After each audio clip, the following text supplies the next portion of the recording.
be. Where's the countdown, Mr. Brock? Okay, 15, 14, 13, 12, 11, 10, 9, 8, 7, 6, 5, 4, 3, 2, 1. Hello and welcome to Let's Grow Live. This is the 24/7 broadcast over on X Spaces, but right now we have a special guest, and that is Jeron of Carbify. Carbify is apparently the first ever United Nations certified carbon token, if I'm not mistaken, and you apparently plant trees with them and earn daily rewards for 20 years. I'm really excited to get into that. I think it's a pretty cool concept. But before we do, I want to ask you, Jeron, what is your why? What gets you out of bed in the morning? What fuels you to burn the midnight oil? Why do you do all the amazing things that you do? Well, Jimmy, thank you for having me here. It's a pleasure. First time with you, and yeah, I'm happy to be here. And your question, the why? Well, I have a pretty long career. I'm 43 years old, so I've been working on marketing and design for almost 20 years already.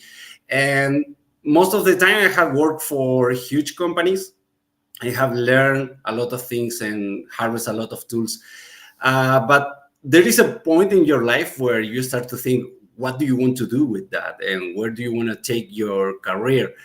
And I took a time to discover that. And in that time in particular, I've been traveling and seeing the world like more closely and thinking about the future. And I realized that I wanted to do something that were meaningful with my career, something that was important for me and had a different approach to what happened in the world and maybe do a contribution. And in that process, I discovered Carbify. William Jabb, they created this weird, amazing project that makes, for me, this is my definition, they made profitable to save the world. And in that process, I really cut out and I really got engaged with Carbify and what they proposed. There was many challenges because I didn't have a proper background on everything what they does. But yeah, we managed to get the point where we are working together, and I'm trying to do, and this is directly responding to your question, my why is now I wake up every day knowing that I'm doing something that is important and it needs to be done. Can relate with that a lot. Yeah, it needs to be done. You wake up in the morning with that extra, kick in your step, and you want to really make a change. So I'm really curious about this United Nations certified carbon token. The tokens what does it mean to be certified by United Nations in that sense? Well, first of all, there was a problem with the way that the world was measuring actions around carbon offsetting.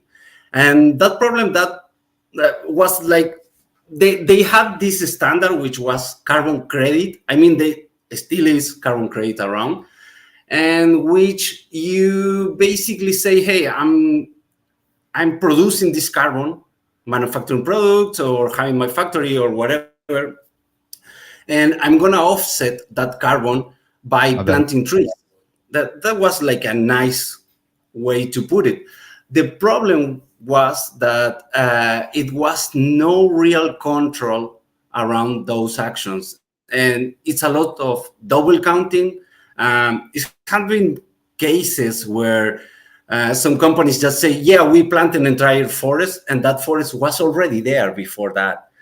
So they didn't have a way to control that. And what Carbify did, and this is like the first or one of the first milestone, was to invent their own system of measuring. And that was the carbon debit, not carbon credit. Carbon credit is like saying, yeah, I will do it in the future. And you might or you might not do it. And there is no control over that. Carbon debit is, we planted the trees many years ago, we control them, and we have backup trees for every tree, like two more backup trees for every tree. And we also had that tree pinned with a token, and you can see it live on satellite. We have a system with Explorland, a partnership with them, and so there is 100% control and 100% sure that you buy that tree, you know where it is, you can see it live, and you will see it grow. And that standard didn't exist before. Carbify invented it, and they presented to the United Nations, and they got the seal of approval. And William, the co-founder, is working really close to the United Nations to try to expand that system and try to be sure that what the company is saying that they are doing is actually being doing. Okay, so you're not talking about carbon credits. Okay, I did misread that. It's CO2 project with United Nations certified tokens. So not a carbon credit. It's a carbon debit. You said it's carbon. a huge difference. Yeah, carbon credit, for example, like one company can say, okay, so I produce 5,000 tons of carbon. I will buy the carbon credits equivalent to that and stay in zero. Through this, you just buy something, but in the future, the trees will be planted to reach that amount of CO2 captured by those trees. But it will happen in ages. My understanding is that carbon credits, you have to prove that it has already been sequestered, not that it'll happen in the future. That's happened with the carbon debit, not with the carbon credit. I don't think so. No, carbon credits, you have to scientifically prove, you measure in the soil that there's been additionality, that you've already sequestered the carbon. We've got a bunch of carbon people in here, so Civil, you can come up and speak. And yeah, no, I don't think that's how the carbon industry works, actually. Unless I'm wrong. Okay. Pretty sure about that. Okay. Well, let's go with your description. There is no way. I mean, like legal and exposure and saying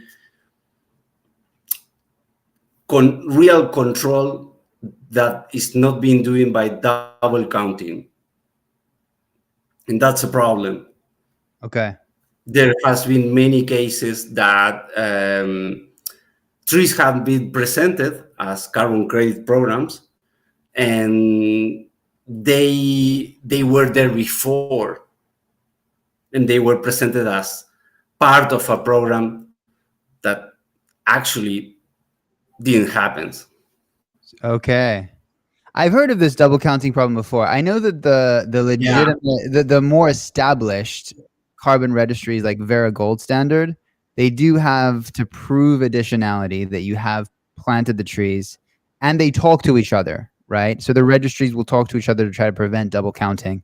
But I think there are some, lower tier carbon registries that maybe don't talk to one another, and that's where this double counting problem exists that you're referencing.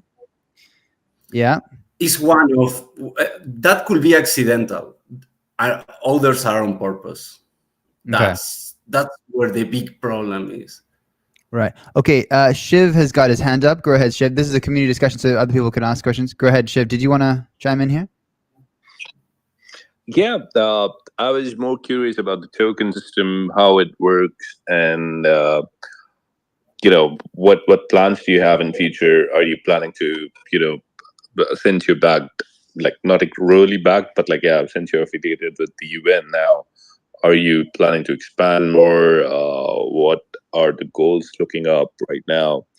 What do you have in hand, and how the roadmap is looking for 2025, 2026?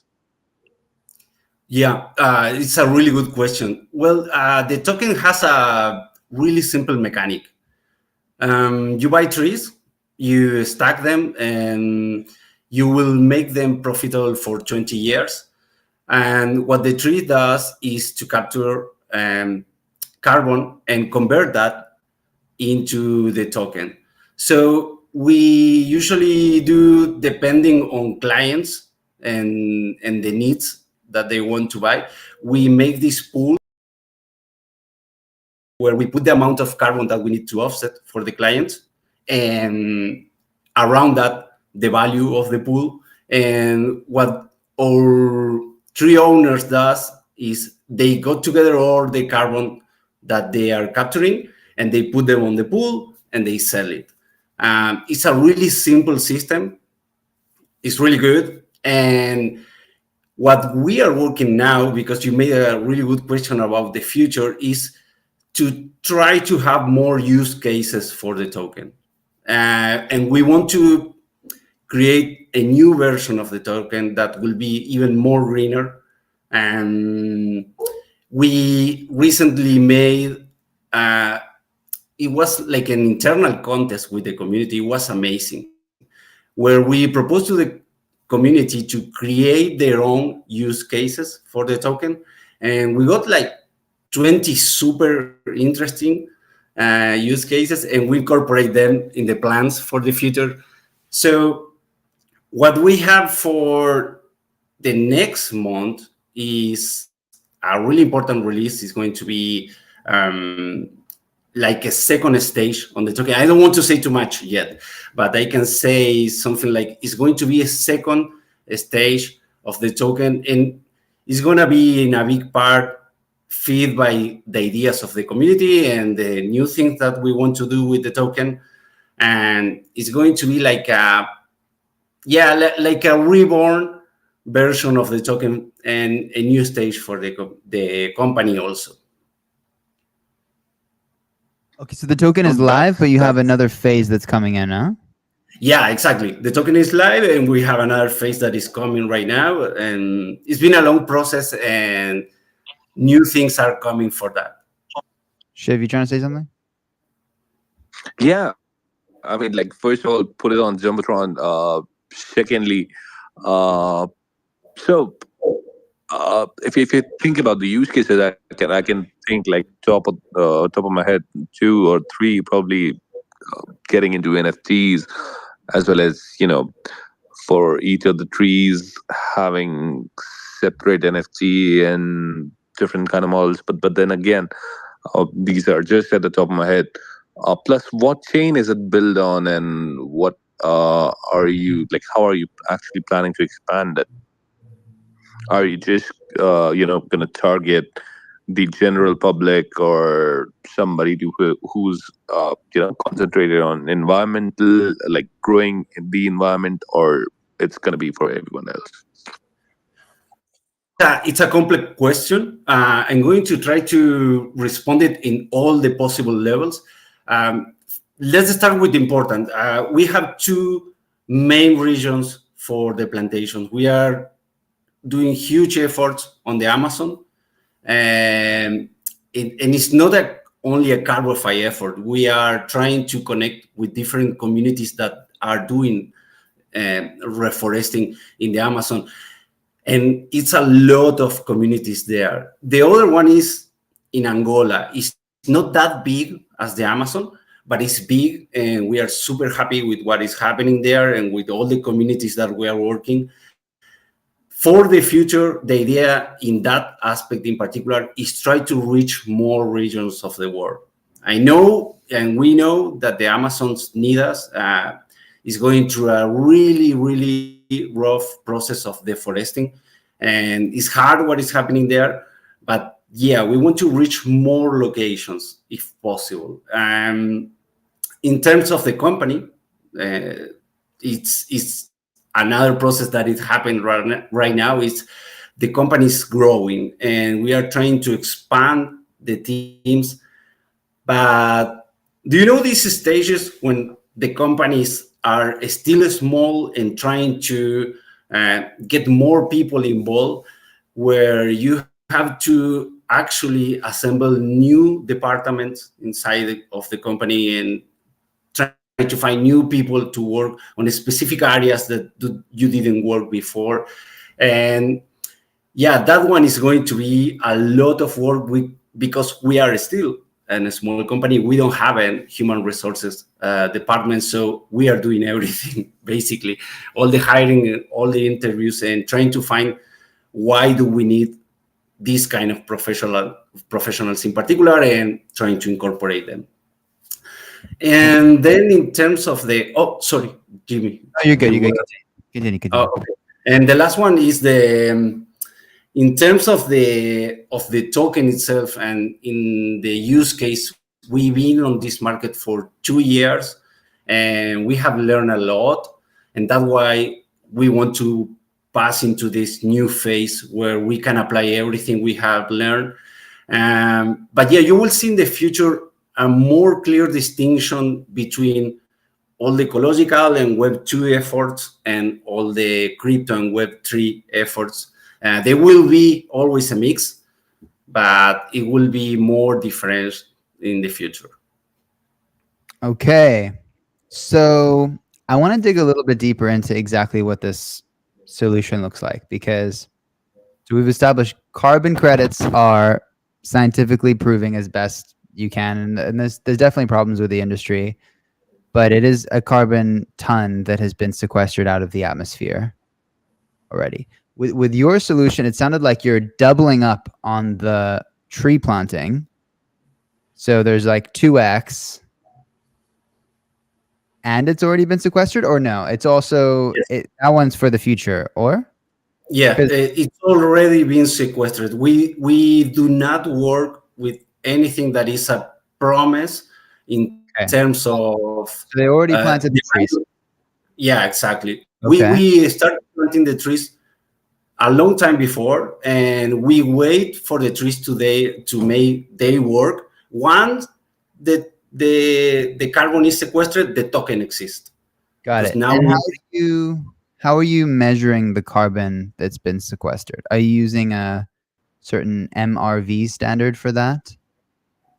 That's an amazing, complex, and really good question, because right now, I mean, you can see it in our social media, or you can see it in our Discord channel if you join us. We have our main scientific, which is Pierre, in Brazil, making all the different controls, and he's taking with him a really good team of equipment and scientifics, and they are measuring every production and every community that we work with to have a physical control. We don't do that like every day because it's super expensive, but you can do it periodically and have a scientific control and all the proofs that you need to elaborate different papers, and yeah, to also to give to the community like a live direct control on the plantation. We also work, as I told you before, with Explore Land. I don't know if you know them, but it's an amazing project that is specialized on agroforestry. So they will give you live transmission of images and control, and they allows you to pin the tree. It's amazing. We have done that with almost 3 million trees, which is a lot of work. I want to send my my regards to Robert and Pierre. They both measure most of the trees by satellite, and that's crazy. We actually have every possible proof that you can have of the growth of the tree, and every proof that you might need of how the tree work. We work with almost 700 different species of trees. So you've pinned it. Yeah. And how do you? Are you using a third-party MRV solution? Yeah. Like Vera or Gold Standard or something like this, or is it in-house? Yeah, but it's super incorporated in our dashboard, so you don't have to go out from your dashboard where you can see how many trees do you have, where they are. You have the satellite imagery incorporated in the dashboard, and yeah, you can control the growth of your tree. You can see it live, and you can know exactly what the species it is.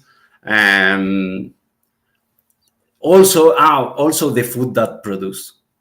And the That food. is for the local community. So it is a third party, meaning it's not a Carbify measuring solution. Who's the third party? Explorland.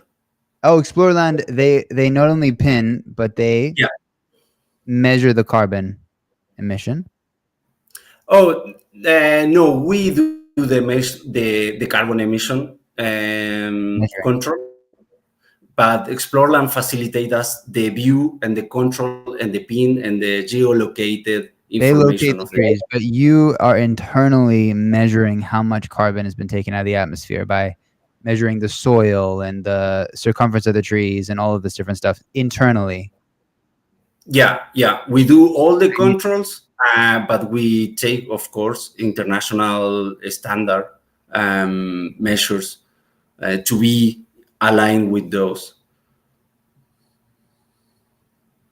Okay, because usually when carbon projects do a thing, they have a third party company who's not their own. Because there's an inherent reason to like it's typically a little bit more trustworthy when a third party is measuring for carbon credits specifically. But this is something different. This is a whole new category, right? You're doing carbon credits, which you're differentiating in that you're doubling it. You're saying, okay, we're going to do 2 trees. But you started measuring when the trees were planted, right? Or we do 2 extra. So there is 1 tree, but we do 2 extra just in case. Anyway, our trees has over 90% probability of live the 20 years span, but we do 2 extras just in case. Okay, so 1 carbon, what do you call it? A debit? Yeah. Is 1 ton of carbon times 2. Or how do you quantify 1 carbon debit? Well, yeah, it's the same amount that you will count on carbon credit is 1 ton. And it's the equivalent. Yeah, we do 2 extra just in case. That's the differentiator between a carbon credit and a carbon debit. Is your 2x, or is there something else that I'm missing? No, I think the timing is the most important thing. The 2 extra is something that we do apart, and we want to be sure and super sure that we have established a carbon credit has already been sequestered. Unless maybe we're talking about conservation credits, which might be different. Civil is active in this industry. It'd be great, Civil, if you can come up. But I'm quite sure that a carbon credit has already been sequestered. It's not a promise of the future. So that's not a differentiation of debit and credit. Okay, but it's maybe the 2x thing. Maybe the 2x is what you got going for it. So just to understand the solution. So it's an NFT. People buy the NFT, right? And then they're earning a fungible token every day. Okay. And that fungible token is for 20 years. They earn it. Exactly. Okay. And that token represents what? Is it a portion the carbon credit, or is it go ahead. The capture of the carbon. And you save that until we have a pool, and then you burn it there and you get the money. That's why we are also trying to find like new use cases, because we want to attract people that is outside of the ecological community and try to invest in the token too. That's quite a challenge to incorporate Web3 in real life, but yeah, we have a couple of use cases that are really interesting. Okay, so one of your ACO2 tokens represents 1 ton of carbon, correct? Yes. Okay. And you have measured the total amount of carbon sequestered from you said 6 million trees? 3 million trees. Yeah. And then you halved it, right? Because you want double. And then you halved it, and then you sent that. I mean, this is actually a pretty interesting concept, because to go through the whole Vera gold standard mechanism, right? Which is the 2 big ones. Like 70% of the world's voluntary carbon market goes through Vera. Like they have massive market share. It's crazy. but it costs a lot of money to do, right? And I personally would rather put that money towards trees, but the problem is you have to build absolute trust. And if you can have 2x and still have a good standard, then you know, that sounds pretty good. But you just say it's a hard truth. Companies doesn't trust in carbon offsetting through trees, and it's super sad because it's such a simple solution and it's so effective. I mean, of course, you have to try to emit less carbon. That should be your goal. yes, But you have to do something in the meanwhile. And this system is so simple and so effective. But what is happening is these other companies taking advantage of that and doing the double counting. And so, yeah, I totally agree with you. It's for the moment, I think it's one of the best. but how does your solution prevent double counting? Because you're not using a carbon registry or a third-party verification. Yeah, first of all, we publish everything we do. Our administration is public. You can access everything because all is published in our dashboard or our website. Second of all, we created the standard for carbon debits. We presented in the UN and we got that approval. So we have a seal of approval from the United Nations. Third, we use, as you comment before, how did you say the name of the companies that provides you certification, but they are not part of the internal company? Third party. Vera and Gold Standard. Yeah, MRV, Measuring, Reporting, Verification. They'll have other third parties that they'll refer, and then those are the registries. Yeah, and also we try to present the most simple version of the mechanics for the trees, the token. We work with communities that you can visit. We give you tag location of the tree that you can go and check. I know it's not a possibility for everyone, like doing every day. And we have people that has thousands of trees. But yeah, we have applied every tool that we might know to try to grow, but at the same time has all the proofs that we can present. If you have another solution that we can use, and it's also help us to reinforce the fact that that tree is there and it's been taken care of, we will be happy to incorporate that too. Okay. So how long ago were these trees planted? 20 years ago or? No. Most of the trees was there. I mean, not most of the trees, but a big part of the trees was there because there are already communities trying to reforest the Amazon and the Angola country. And what we did is we started to work with them. It's like the most effective way you can work. It's like saying you are doing a huge effort. We are here to try to help you, to give you tools, to give you certificates, to try to, of course, invest in them, try to make them grow, try to get them to have the proper tools. And that's the best way you can grow, at least in this industry, trying to find people that is already passionate about this. Because you're working on a huge distance. They are in Brazil. Most of us are spread around the world. So you need people that is already passionate about this. And we try to unite different communities that are doing this. And yeah, that's how everything started.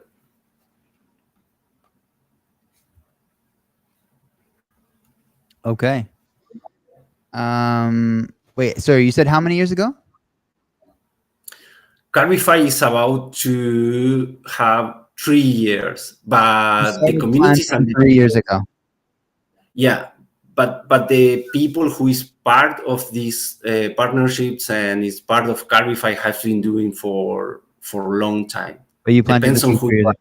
I'm trying to figure out, because Yeah. you said you planted the trees 3 years ago, and you've been already giving away this ACO2 token, right? It started with the foundation of the company, the Web3 and the Web2. Everything started with the foundation of Carbify. ACO2, your carbon debit token, that's already been minted and distributed to the holders of your NFTs? Yeah.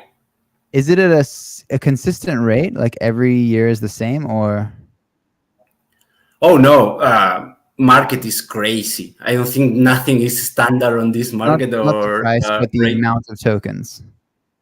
Oh, you mean like all growth, like how many No, we I mean, sell? let's say no, not your growth. Like, let's say I buy this NFT, which represents a certain amount of trees, right? Yeah. Do I get a fixed amount of your tokens every year, or does that vary? Oh, that's gonna depend. But yeah, I mean, there is. I cannot remember the exact number. We give it an average percentage per year. I don't want to say a number and say it wrong. I don't need to know the number, but yeah, is it the same every year? Yeah, that number in particular, yeah, it's the same every year. That doesn't make sense to me, because carbon is sequestered according to a bell curve. So the first 5 years, there's not that much sequestration. So how are you able to give the same amount of tokens from trees planted 3 years ago every year to the holders of the tree NFTs? We are saying the same, but with different approach. I am talking about a percentage, and you're talking about the specific amount. Sorry, I misunderstood the question. The percentage can be fixed because it's attached to the quality of the soil and the capability of the tree of capture the carbon. That is a fixed percentage for us. I don't know if that answered your question. I'm not sure. Civil, you came up to the spaces for a moment. Feel free to come up. This is a two-way audio. You said the percentage of the total carbon that's going to be emitted is fixed for each year. What are you talking about with percentage? What did you mean by that? Okay. There is a calculation made on how much carbon one tree can capture per year. And that is the percentage that we try to use. Is that okay for you? I don't know if I get the question right. You know, we can do it with an example if you want. Okay. Sure. Give me an example. For example, let's say someone wants to invest. It's not an ecological person. It's not someone who wants to have an ecological approach to this. And he wants to know, let's make it in this way. I think it's going to be more practical. He wants to know how much carbon he could capture to eventually sell it in a pool. Like saying, is this a good investment? And what we have published, I should go to the studies to know exactly a number. I could not remember it right now. It's an approach of how much percentage of the value of the trees you will be capturing, and eventually how much is going to be your return on that investment. And I was telling you, I cannot remember the number exactly right now, but I can look it through the documents. So you have a percentage of the total each year? issued and minted, distributed to the holders of the NF trees? We have published the number, but we haven't changed it in these 3 years. So it's the same amount each year. Okay. Well, then I don't know if you can say that this ACO2 equates to 1 ton of carbon multiplied by 2 through your debit protocol, because carbon is not sequestered the same amount each year, right? It first 5 years there's hardly anything, and then year 5 to 7, 8, 9, 10 it ramps up. It's a bell curve. So I don't get how you can give the same amount each year and say that this equates to a ton of carbon, 1 token. okay.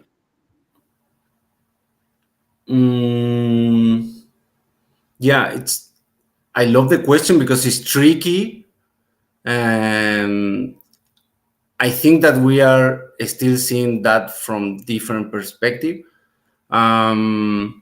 Maybe because we are trying to explain carbon debit from a carbon credit perspective, that could be one of the misunderstanding here. Yeah. My only understanding of carbon debit is that it's ×2 and that you're doing the measuring yourself. Is there something else that I'm not getting here? No, I think the main difference is also, if you want to add it to that list, is that is carbon that has been already captured. And that's super important. Not a difference. That's what a carbon credit is, my friend. It's already captured. Okay. All right. So I'm sorry to be this hard on you, but like I gotta. I'm taking that as the best way possible. That's not it though. That's not what it is, because carbon credits are that. It's already sequestered. That's what it is. Maybe you're comparing to like traditional tree planting claims, which is going to be sequestered in the future. But if you're going to compare it to carbon credits, it's already sequestered with carbon credits. Okay. Okay, Mr. McGee's got his hand up. Go ahead, Mr. McGee. This is also gets into semantics of terminology. Credits and debits are based on exchanges and where they are in the exchange, essentially. When you are creating the carbon and you're sequestering the ground, you're actually creating a carbon debit, and then you are issued a carbon credit, which is an exchangeable asset. The deposit is where it's at, is the difference. Is like, but it is generally semantics of the stages that you're in. But generally speaking, carbon credits are also involved with reduction and not necessarily actual sequestration. Where carbon credits cover a vaster area that don't always include the creation of a deposit or a debit. But when you're issuing credits as somebody who's making the deposits, it goes from one stage to the other, generally speaking, is you make a deposit and then you're issued a credit that's exchangeable that somebody else generally buys. Got it. Yeah. Carbon credits can also be avoidance, right? Say, hey, we're not going to cut this forest in the future. So in that sense, it's avoiding something in the future, but it's not sequestering in the future, to be clear. That's not a carbon credit. No, the carbon credits can be reductions, as in we're going to use solar. Right. They can be avoidance. These are reductions. We're not going to cut down these forests or do these things. Right, but that reduction avoidance has to in various manners. That reduction has to have already happened, and you have to measure that Generally reduction. speaking, yeah. Okay. Like you said, there are carbon forwards and projects that are focused on future funding of projects. Those are considered more risky, on top of what's considered an already, unclear industry of carbon credits and things. Yeah, but I think what you're proposing here, Jaron, is you're essentially saving a lot of money as a company by not doing a third-party MRV solution, right? Like Veren Gold Standard. but you're doubling up the trees to try to create that buffer and therefore still give enough confidence to the buyers because you've doubled up the trees. But then your MRV has to be really rock solid internally, right?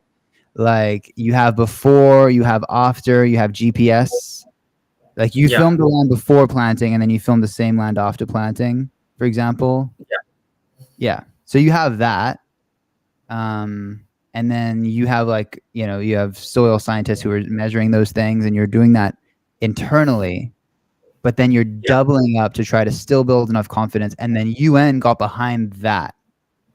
And then you have like a certificate from them, or what does that look like? Yeah, we actually have the capability of emitting our own certificates with their seal of approval. That was a really long process and a lot of work. But yeah, you reach those points, in particular with international standard and those certificates in particular, when you can prove every step that you are doing. And that's a hard thing to do.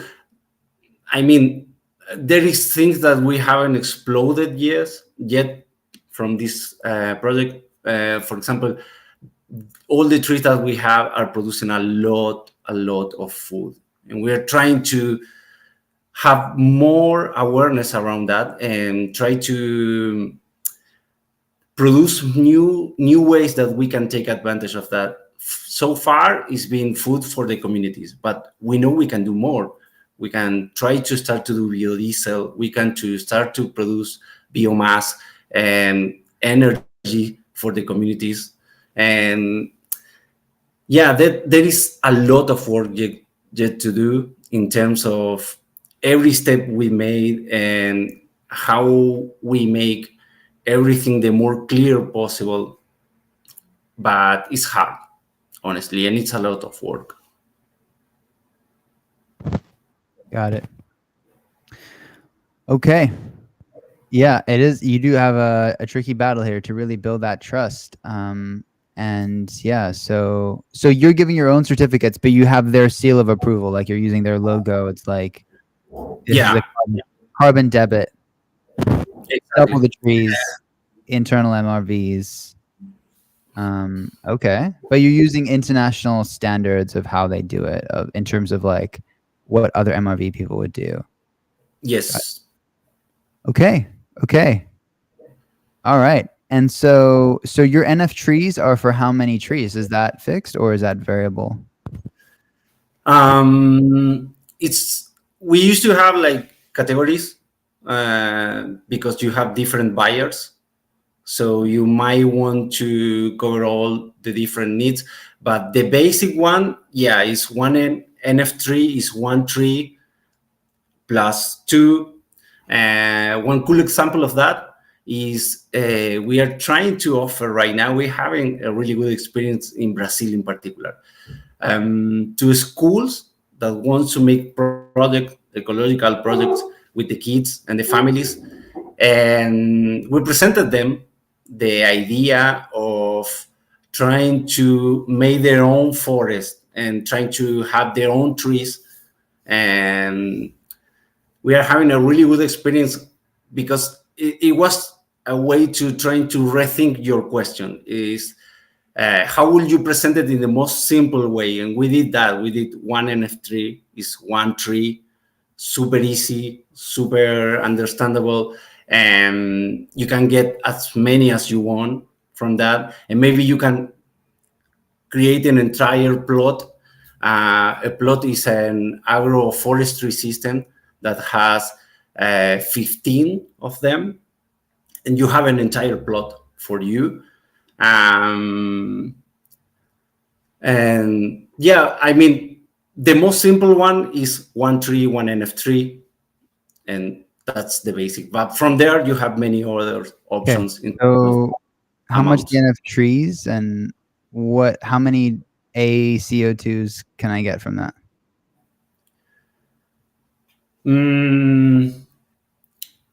For one. Yeah. Yeah, you will probably be capturing. It's gonna depend a lot of the value of the token, but No, I'm asking how many tokens, so irrespective of the value. how many tokens? Oh yeah, one. One ACO2 Yeah. for one tree. Yeah, but let me give you the timestamps so we can be specific on the One numbers. ACO2 isn't 1 ton of carbon, is it? Yeah. It is 1 ton of carbon. Yes. But let me tell you how many tons you can get per year. But you just said you're going to give 1 ton of carbon per tree? Sorry, Jimmy, I lost your audio for a second. If I get a wrong answer, I don't want NF tree is 1 tree, correct? One NF tree is 1 tree. Yeah, 103 is 1 One tree. ACO2 is, you're saying 1 ton of CO2 through your methodology. How many ACO2 per NF tree will I receive? That depends on how much the tree can capture per year.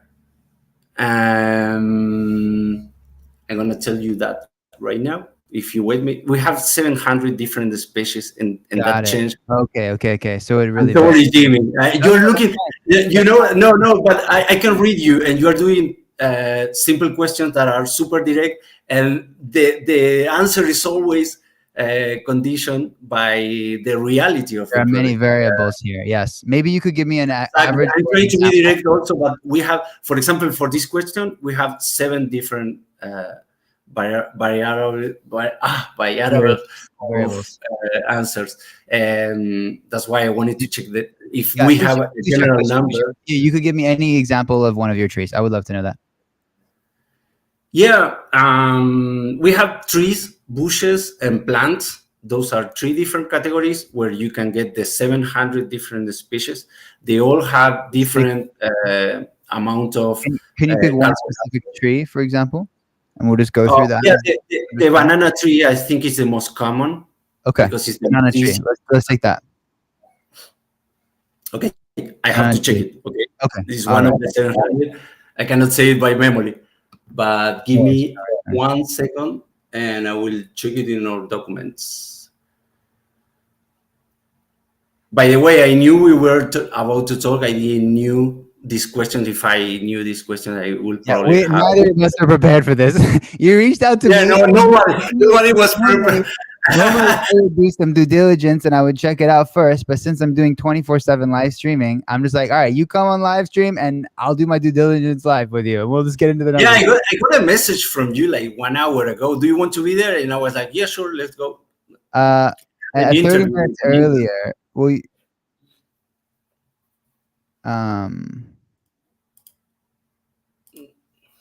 well, I think I'm checking that while we speak, okay? Yeah, okay. If you want to continue with another topic, I'd be happy to be part 2. Well, we've got 8 minutes till we have to move to the next segment. Oh. We have this beautiful document about the trees and the species.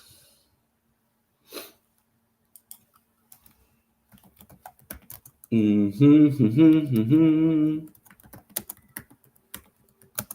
you want to know something else on the meanwhile? Because okay, yeah, sure. Yep.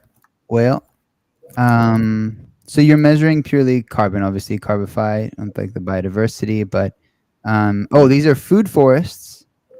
Yes. So we produce a lot of food. Produce a lot of food. That's good. So you have that in addition as like and you said this is in Brazil, right? And in Angola. Brazil and both Angola. of them produce a lot of food. For the moment, food is for the communities.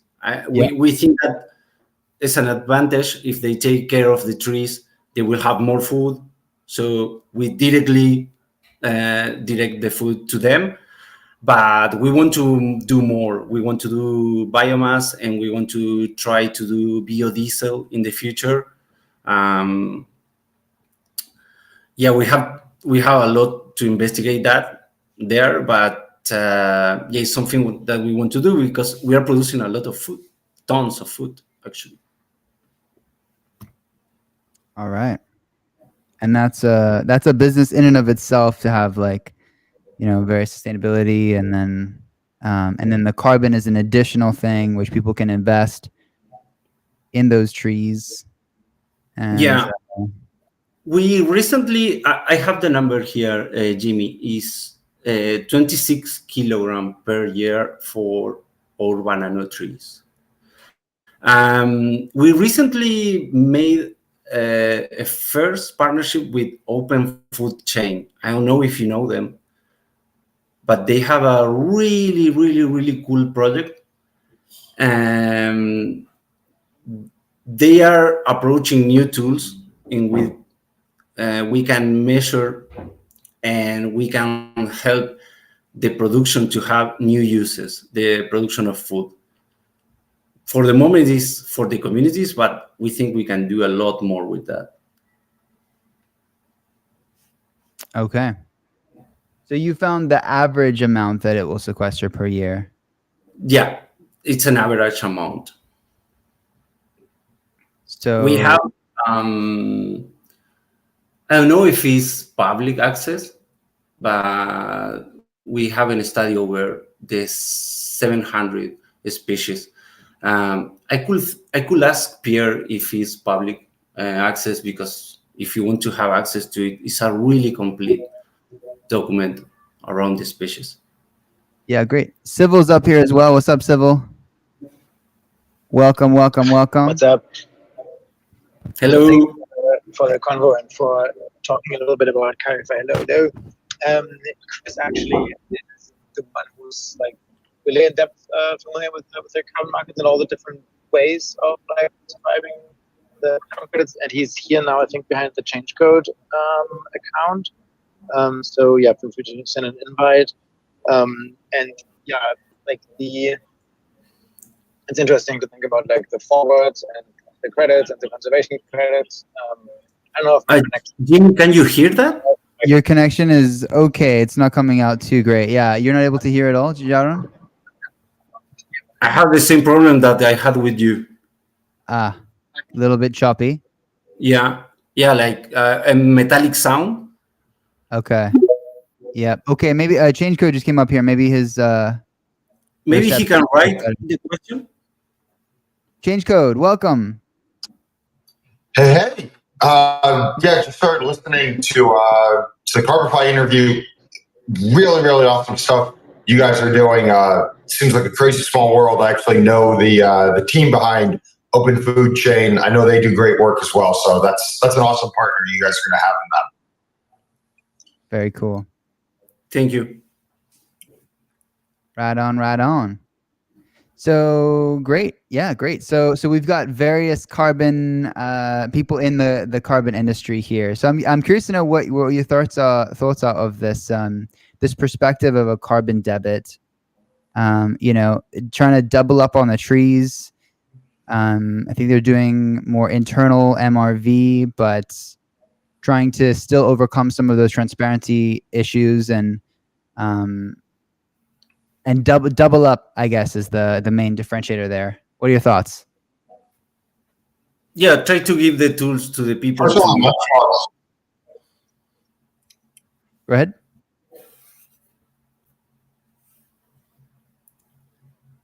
I think we lost him. Oh, I was just saying, I think it's a really, really awesome idea. I think we need as much financial, type innovation in the space as possible because, yes, there's a lot of groups doing awesome work on transparency and, we're to the point of, at least a lot of projects are almost as transparent as you can get, but the financial innovation is definitely needed to bring more dollars in. So I think it's a really cool setup. Let's grow. Awesome. Jaron gets the thumbs up from Carbon, change code. Okay, is there anything, Jaron, that I haven't asked you about that you would love to share with the people before this interview concludes? Oh, I would love to say again, thank you, Jimmy, for having me here. Talking with you has been a pleasure. I've been following your work, and I think it's amazing. And one thing that I really loved about this interview is we didn't get to understand us in a lot of different things. So I want to invite you to do a second one where we are more prepared. Okay. Yeah, I would love to respond directly. I don't have to Google things inside the drive and everything. No, I want I want to directly invite you to have a talk with Jap and William. I think they will love to speak with you. All right, great. Well, hey, if we can do it before the 16th, we're live 24/7 until the 16th. So you can come by anytime, or we can arrange something and get the word out there. So don't worry about it. All right. Let's do it. I want both of them to be here.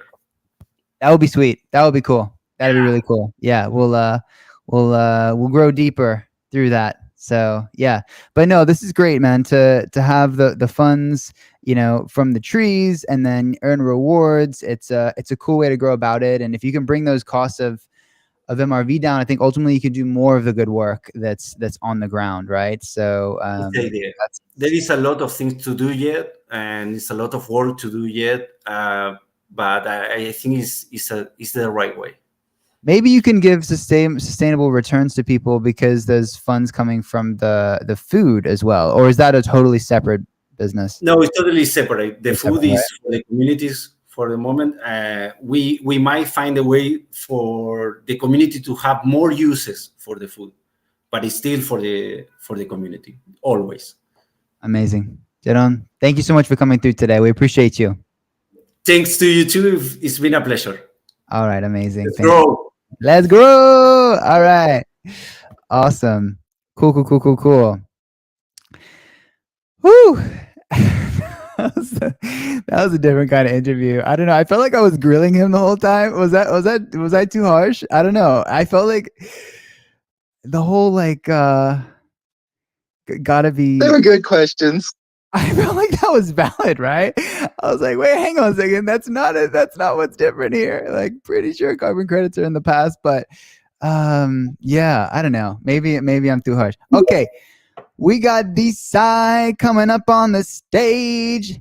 Maria is joining us. Welcome. GM.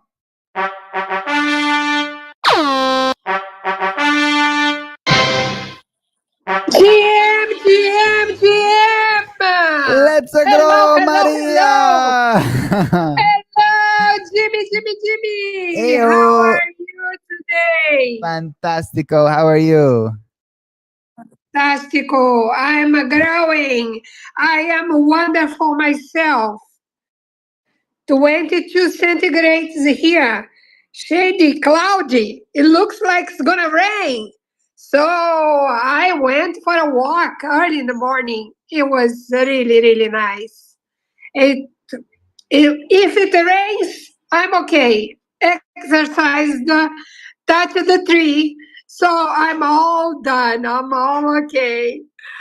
Hello, how are you? How is beautiful Australia? Wonderful. I love it. You touched tree today? That's amazing. I love it. Yes. Australia's pretty good. Always. Yeah, we got a range lows of 17, highs of 29 centigrades. So yeah, you can get a little toasty in the afternoon. It's 19 now because we're in the evening. 56% humidity, and the wind 21 kilometers per hour. Look at that, Speedy Gonzalez. 21 kilometers per hour. That's very nice metric. Actually, I'm giving you all the stats. I was studying for 4, and now I have to study kilometers per hour. Yeah, exactly. This is the international system. Yeah. Yeah. Love it. Which city are you in, Jimmy? I am in the middle of nowhere. It's even more whoop whoop than Wagga Wagga. I guarantee you've never heard of it. I'm I'm in the wilderness right now. I'm in the wilderness for the next 2 days. So okay. Yep. But does the wilderness have a name? It's called Matong. Matong. Town population MAT. 80 people. Yeah. It's like there's no one where I am right now. No. So yeah, it's Wow. interesting. Yeah, exactly. Wow. Yeah. Internet is very good. Surprisingly, yes. Thank you, Starlink. We're linked to Yeah. the Oh stars. yes. Yeah. Yes. Yeah. Exactly. You're right. Exactly. You're right. So how are you feeling? We got a couple more days of GG. So sad. It's almost coming to an end. I feel like it flew by like that. Flew by so fast. Oh man. But we did. Yeah. You did it. How was the concert yesterday? I had a family event. I had to attend. Yeah, it was great. It was great. You know, we had a bunch of musicians. I think not everyone that's scheduled ended up showing up, but you know, it's Sunday. It happens. I think that's gonna it's gonna become a new staple of Let's Grow Live, where we. Was it a good experiment? It was a very good experiment. We had several very good experiments. 3 this LGL, which I think have made it one of the best. So experiment number 1. We throw a concert during the thing. You know that one. Okay, that's the first experiment. Experiment number 2. Okay. We've invited not just grantees, but also experienced Spaces hosts, and they've been crushing it as well. So that's been a nice experiment. Experiment number 3. Did I say 3 already? That was 2. Number 3 is we've had multiple people signed into the Let's Grow DAO account at the same time, always, to keep it up. And we're very careful with our co-hosting, so that's how we've had the longest spaces we've ever done. Yeah, more than almost 3 times longer than our ever longest continual spaces without rugging. So yeah, it's been pretty good. It's been pretty good so far. Yeah, you just love records, don't you? You just love records. We do. You know, we love the records. Yeah, we were trying for the longest ever spaces. We didn't quite make it. We were pretty close, but now we still have something to strive for, which is great. That's amazing. That's amazing. I can see here Mr. McGee. I don't know if he's a speaker. I just want to say, GM, Mr. McGee. How are you? Good morning. How are you I'm today? doing well. I'm doing good. Hopefully you're doing well. Yes, I am wonderful. I received your invitation for the CAT University. I really like it. I think we will do some with that, you know. I really love your creativity, and you still couldn't make a wallet to work on Gardens. Apparently, Wallet Connect does not have MetaMask integrated anymore. So I will have to open any wallet, you know. I've also had a lot of trouble of getting my different wallets that connect to Gardens. Currently, I can't get Wallet Connect to work at all on my computer. So I don't know if it's them or it's my computer or if it's Wallet Connect or somewhere in between. But yeah, the Web3 space is growing, and you try new things.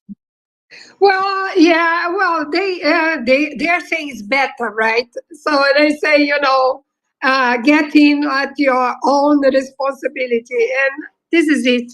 But I like the idea very much, and eventually it will work.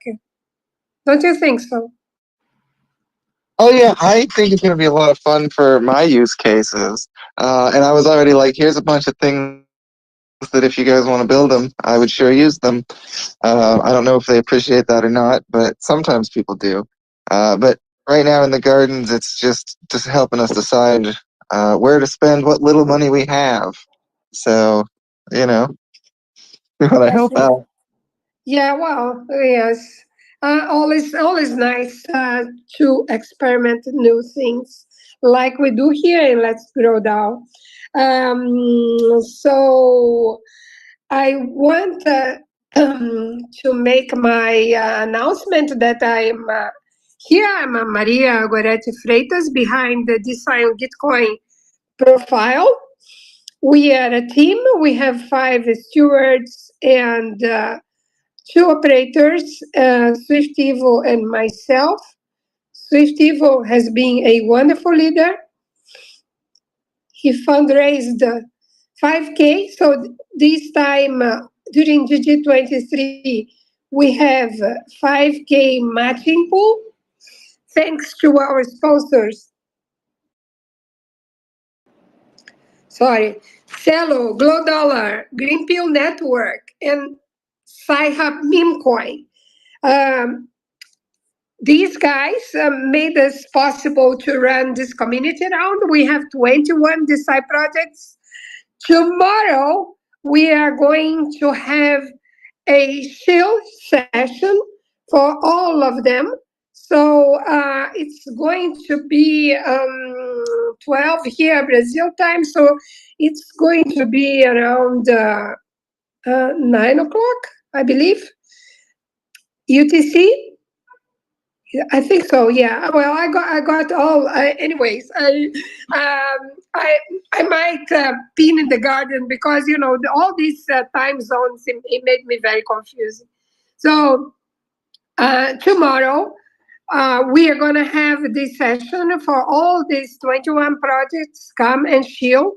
Some of them do not have this experience in doing in 1 minute. We have many nice projects with the community like the SciAsia, the SciLatam. We also have funding, we have publishing, all for science. This side, it reads for decentralized science.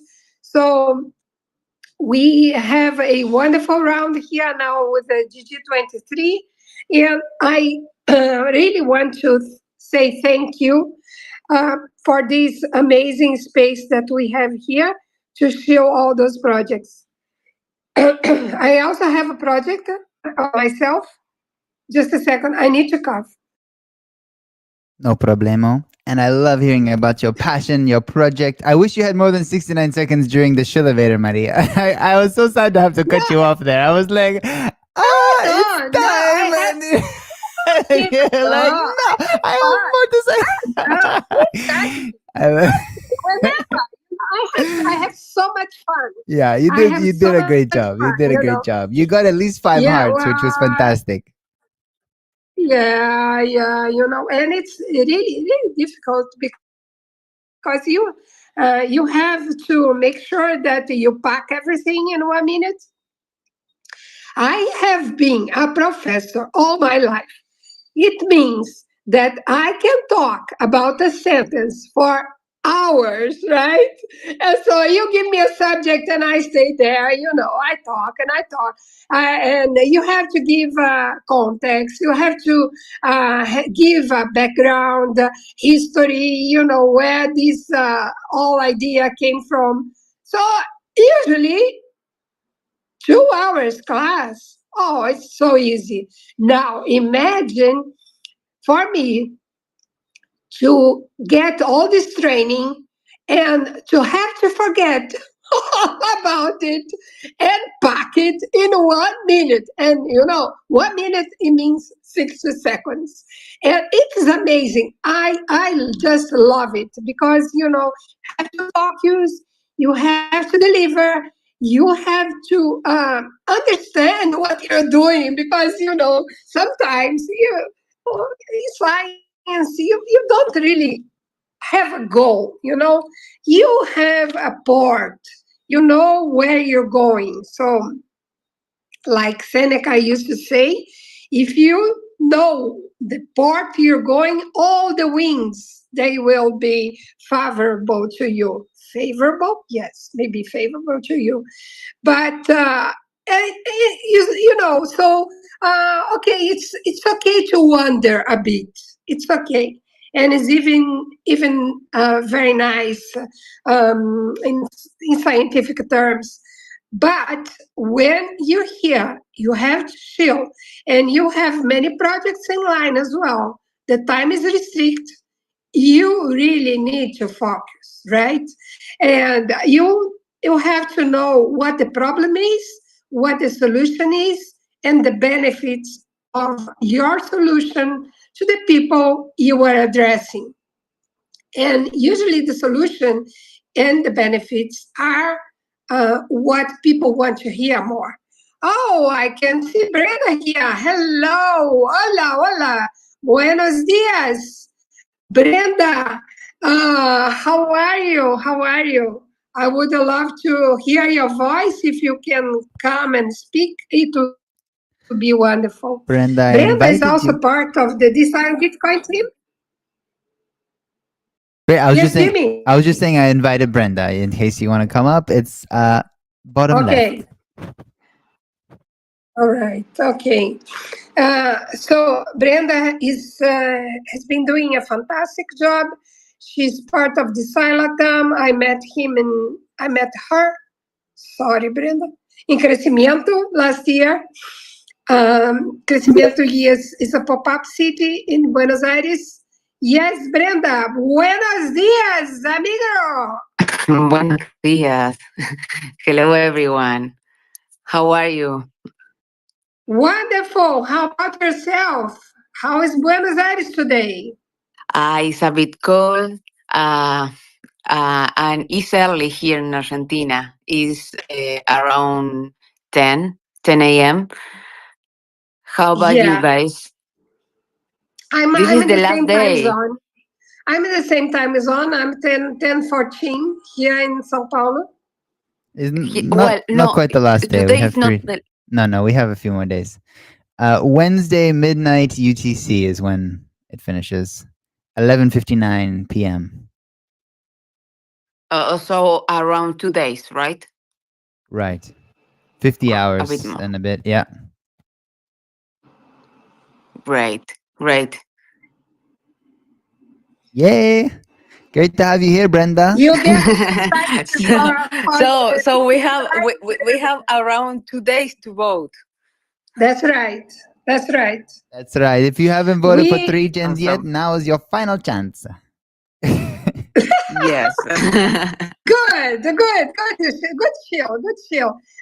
Yes, last chance to vote for the amazing DeSci projects that we have there. 21 projects this time on DeSci and Gitcoin. We also have our own projects. Brenda is part of DeSci Latam. It's a community that is growing, making decentralized science strong here in Latin America. Do you want to speak a little bit about this, Brenda, and also about DevCon that you're organizing? Sure. I'm part of DeSci Latam. DeSci Latam is a DeSci community focused in Latin America.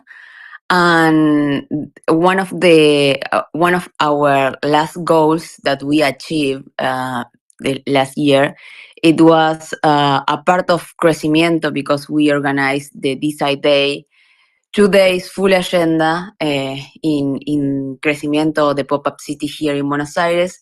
We organized the DeSci Hub in DevCon. So I'm a bit proud of that because it was a bit hard because we have to apply to the forum and then we got approved. Also, we have to travel to Thailand and so on. But it was amazing, the experience. So with Great DeSci job, Latam, Brenda. Great job. It's not yes, easy at all, and the forum as well get votes for all these. Going to Thailand, it's a very big turn. Bravo. Very congratulations. sure. You deserve. Yes, and actually, till I don't know, 1 week ago, I was thinking that I couldn't make it, but we did it. And now, in November, we are having Debt Connect in Buenos Aires, and one of our milestones is to organize the DeSci Hub for Debt Connect this year in Buenos Aires. So that is one of our biggest milestone, And when is it going to we be? Do you have a date, or do you have a period already established? yes, I'm not sure. I think it's since November 18 to November 22, but I'm not sure. But it's in November. Okay, late November. Yes. This is good. This is good because I am planning to go to a pop-up city that will happen in Cyprus. It's going to be November as well. You know, many pop-up cities right now. I've been part of Prospera last year in January. I spent there 30 days. And I will be part of IP City, and this is IPE.city. We will start 22nd of May. So in about a week time, I will be in the beautiful island of Florianopolis here in Brazil. It's the first ever pop-up city that will happen from a from April, yes, 22nd until May 22nd. So 30 days packed with events. And one of those events is a Decide Day that we are organizing on May 10th. So you are all invited to participate, to have a look. This is a network, state, regions, and all these tribes together to advance not only science, but governance, regulations, everything that we believe should go faster. And, we just want to make a big change. So,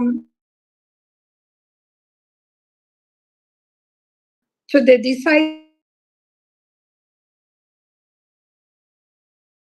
to Floripa as well, as we very fondly call the Florianopolis. Florianopolis is the city of Floriano, very big word, so we call it Floripa.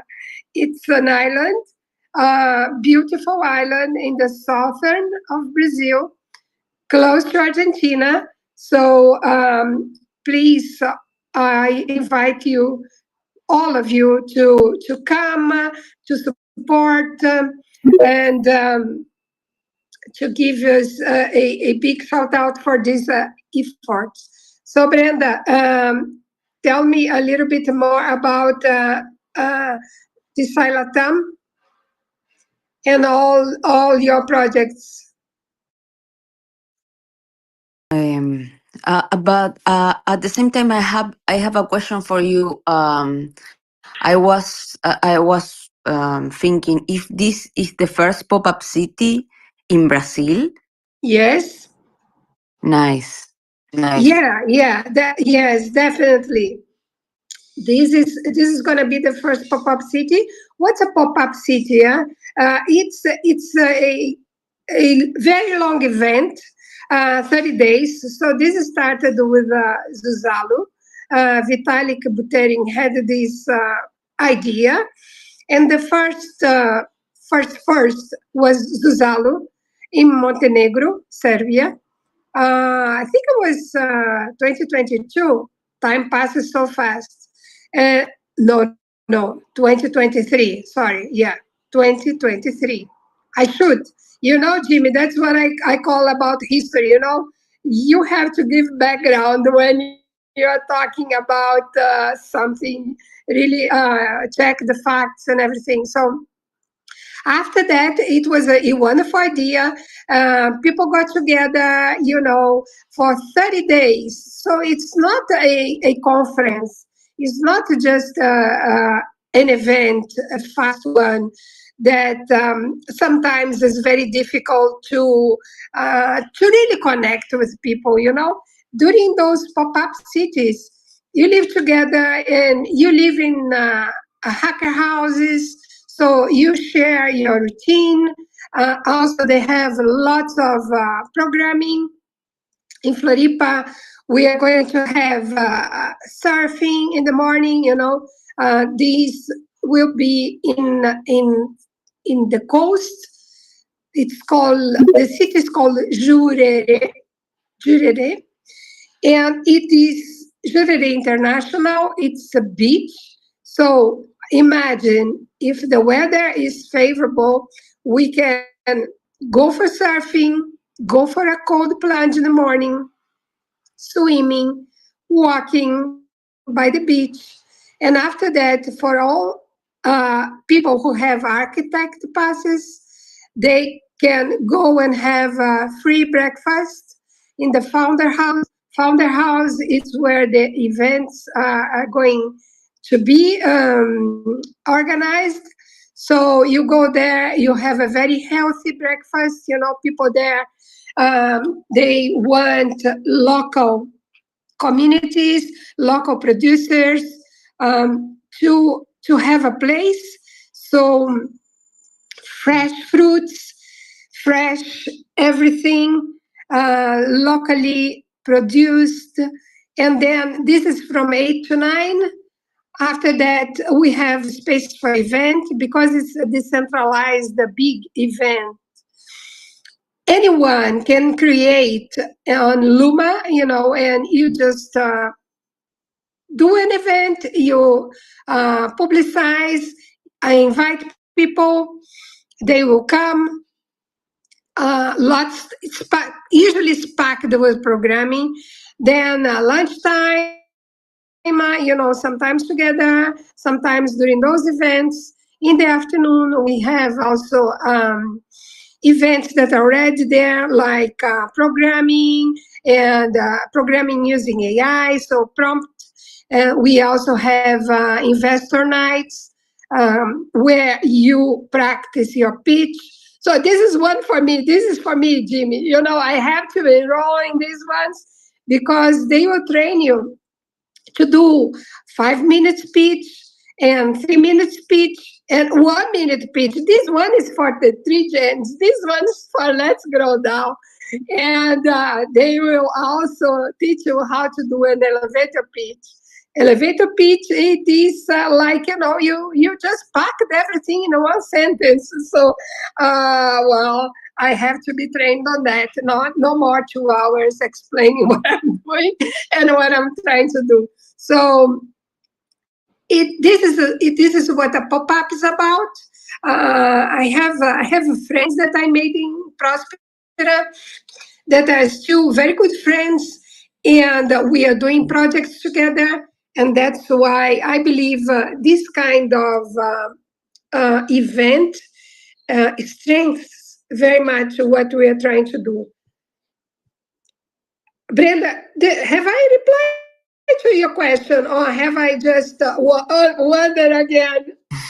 No, you answered my question 100%. Thank you. Yeah, so this is what happened in Crecimiento as well, right? Yes, Jimmy. I'm just backing you up saying let's grow. But by the way, friends, TreeGens is at 99 supporters so far. You could be our lucky 100th supporter. We're trying to build a world where anyone can plant trees and earn a living. We're tokenizing tree planting, and we're trying to make history this World Environment Day by getting 1 billion trees planted in a single day. What's crazy is we're kind of on track to make it happen. Come on, I know. Jimmy. We got the Ethiopia. Jimmy, how come? Hey. Jesus Christ. What do you mean, how come? What? How 1 billion? This is the best reaction I've ever heard to our goal. Okay, you know why? Okay, here's why. Originally, my goal was to get 560 million trees planted in a single day. The reason is because Ethiopia set that record, right? This is the world record. You know me, I'm about the records, right? So that was my goal. I was like, okay, I have to break this record. Okay, that's my next goal after I did the personal one. However, Ethiopia broke their own record last year by getting 616 million trees planted in a day. And then Jimmy went to COP29, and I met Dr. Adeferis, who is leading this one-day initiative of Ethiopia.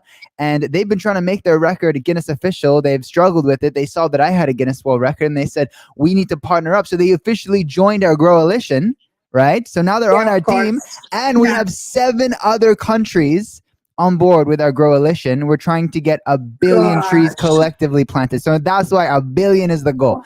And, with Ethiopia backing us up, we actually have a chance of making it happen.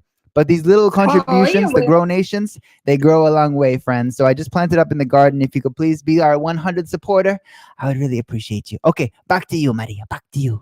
Enough shilling from Jimmy. Wow, that's wonderful. And how can I support? How can I be the 100th supporter? Well, there's a thing called a Gitcoin. Well. There's a link in my bio. I also planted it in the garden at the top of the spaces, so you can just click on All that, right. and boom, boom, boom. The last forecasting I saw was 117 times on the dollar, which is crazy. Wow. You're amazing, Jimmy. You are amazing. Yeah, thank you so much. Thank you, so Maria. much for Love you. doing this. 1 billion trees. We need that. We need oxygen, and we need all what the plants make for us. It's unbelievable your effort, and this is for the planet. I mean, this planet. I love this planet. This is my spaceship. Sometimes I am walking and I just have this meta eye on me, and I say, oh God, I am walking on the surface of this planet which is rotating around the sun, and all this system, it is just floating in the universe. And what a wild thought it is, isn't it? But yeah, this is Earth is my body as well, isn't it? I'm part of it, and I really thank you for all this effort in making it a very nice home for us, Jimmy. So, being said that, our time slot is over. Please, fanfare, trumpets. Bye, guys. I see you tomorrow. Until then, let's grow.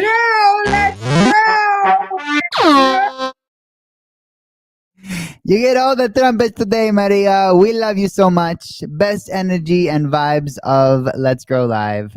This every half an hour is something that I look forward to tremendously. Great to have you here as always. All right. We got some other legends joining us up on space. You're welcome to hang out here as long as you'd like. Everybody, Brenda, Ecosynthesis X, D-Site Asia. Let's keep growing. What's going on? Hi, Jimmy. Nice to meet you. This is Jeff Evil again behind this Asia. Thank you to invite me on the stage to show up. And Let's Grow is happy to always got your support and everyone's support for the design development in Asia. So most likely we participate different QF round, and we utilize our funding to support the design event or the ecosystem in Asia. For example, in last year we used as our funding to retrospective support 4 different immune life symposiums in Kolkata in India, and Seoul, and also Tokyo in Japan, and as well as DevCon, because as you saw, the Brenda is over there. They hold a very successful design community hub during DevCon. So we also allocate retrospective funding to support this valuable in real life meeting happening in Asia. And recently we support another 2 events. We are planning to support another 2 event, which is one hosted by the Cancer DAO. They have the in real life kickoff meeting in Shanghai, and there is another event happening on February, which is hosted by the Design Tokyo. They invite bio protocols on the stage to share and discuss about the design development in Tokyo. So right there, we utilize the funding to support the in real life meeting. And as well as we also allocate our grant to collaborate with Fund Design, Design India, Design Soft, and Design Sino together to host the first design grant for Asian. So how we receive over 20 projects over there, and we allocate our funding to selected topic right there. And and on the stage is you will saw eco synthesis X is also one of the grantees in this first round of design grant in Asian. So we are happy to support different kinds of projects through the grant. And more than that, we host our monthly meeting. We invite different products and different community and the platform based in Asia to show out their achievement. And we doing the educational and exposure for our community. And as well as we have some friends in Asian, for example, the ecosynthesis and also Design Tokyo, Design Soft, Design India. And recently there is Design Indonesia as well. So it's really good to see different kinds of community building up. And we host regular social networking, chit chat on the AMA to help each other building up a whole ecosystem in the design Asia. So that's why we participate different cube round. And recently we are on the Gitcoin Grand 23 design community round right there. So all your smaller donation to us can help us to grow more in the Asian. Yes, let's grow together, let's design together. There is one very important message we like to distribute. Thank you, Jimmy.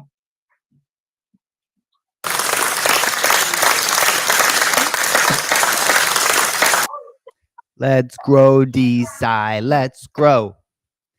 Let's grow DeSci. Let's grow. Hey, let's grow DeSci. Let's grow. Let's grow. We're growing. Always growing, never slowing. Flowing towards the renaissance, baby. Let's grow. Growing. Build the people like you planting trees and grow. Hey. 3 and grow. Hey, we grow. Make you impact known. Make it known. Society change don't happen by itself. It's grown. What you know about building on chain? Getting users on board in a way. One at the station and that's a campaign. That's in the way. Shout out to the builders who never gave up. I said Jimmy and the team and they never went off. Let's grow. Gitcoin. Oh, like that. Hey. Here you go. I really gotta get the lyrics to this song, man. I'm just like hoping I get it right. Someone asked Carla for the lyrics. Can't take a break now. What's a break?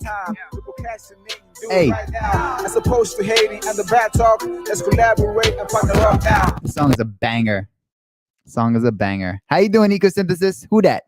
Lumina? Is it Paul? Yeah, that's me, Jimmy. That's me. Lumina, just came to check all the Luminas. updates on the account. I came to say hello to Maria.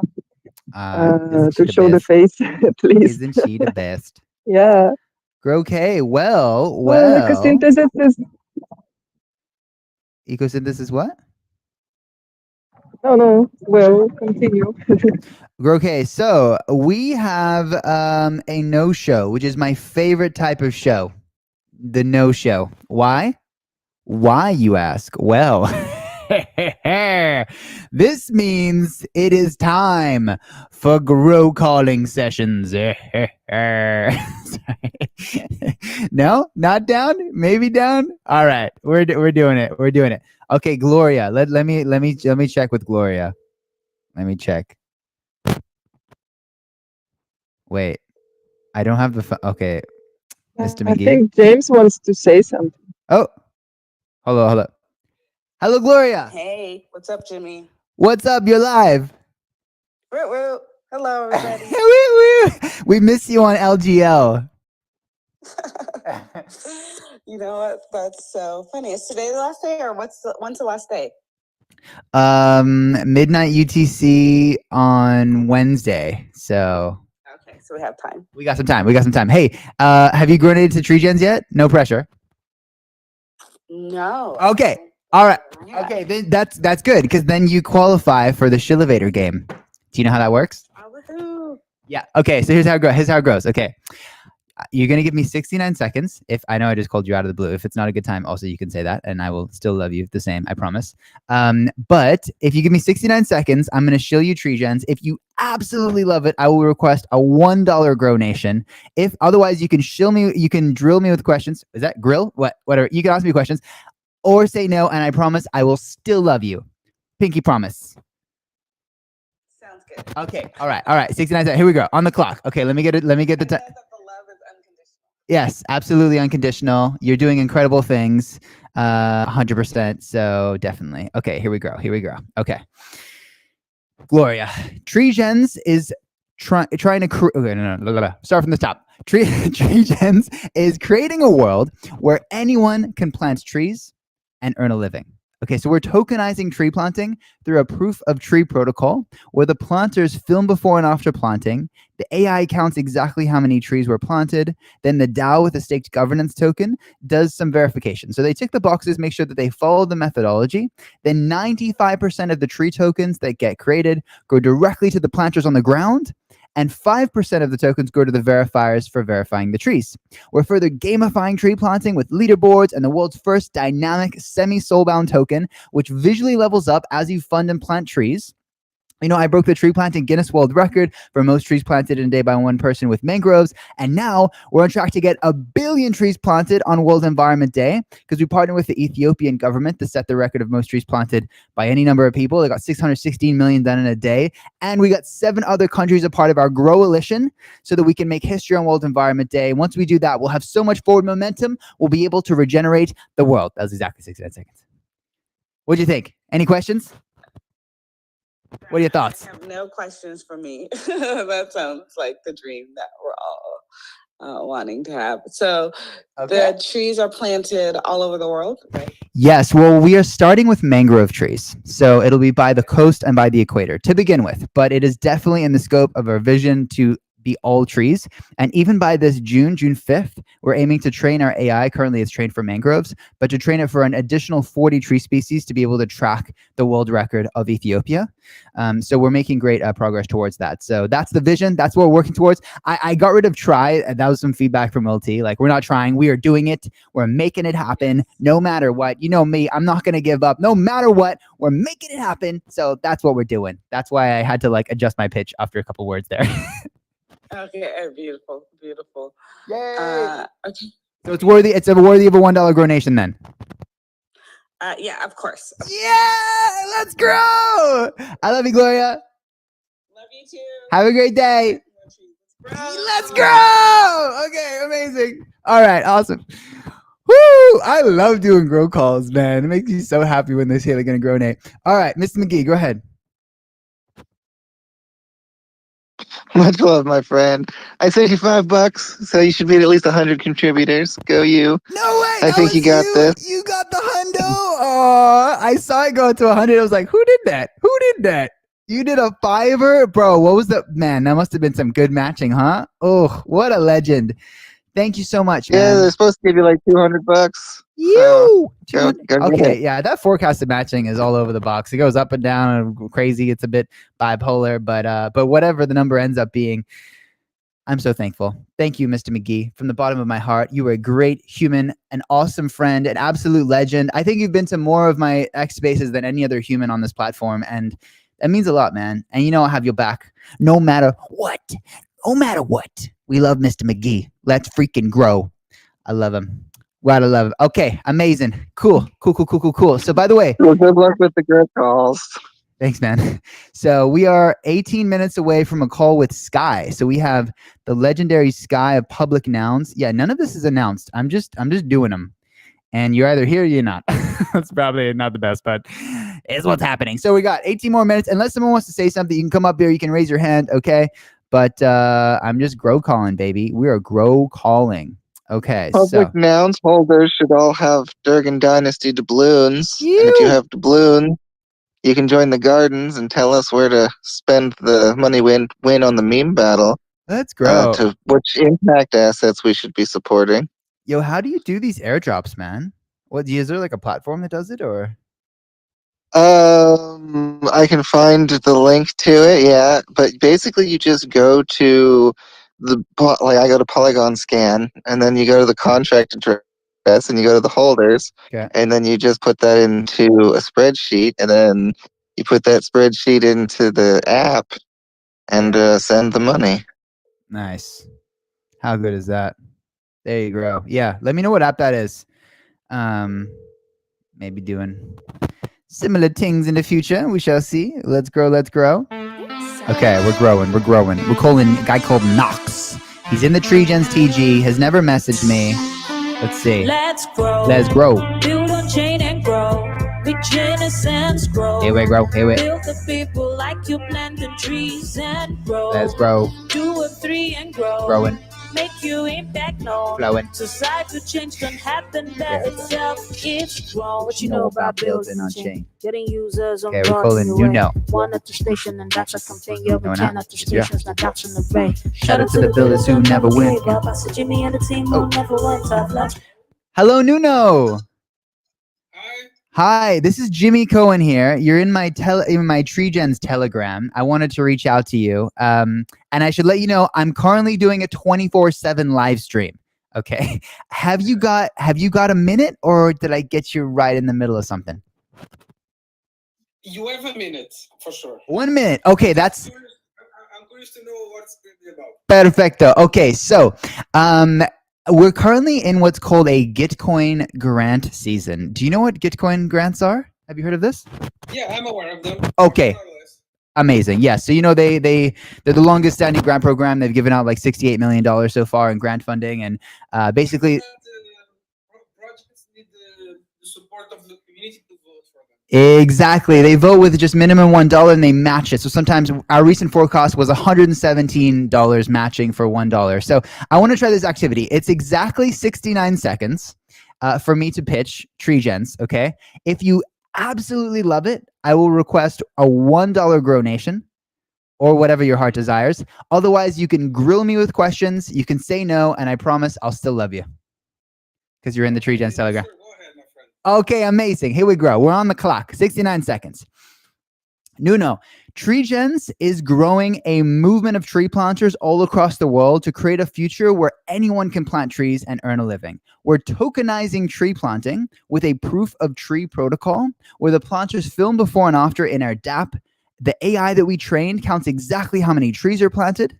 And then the DAO with a staked governance token does some verification. So they tick some boxes, make sure they follow the methodology. Then 95% of the tree tokens that get minted grow directly to the planters on the ground.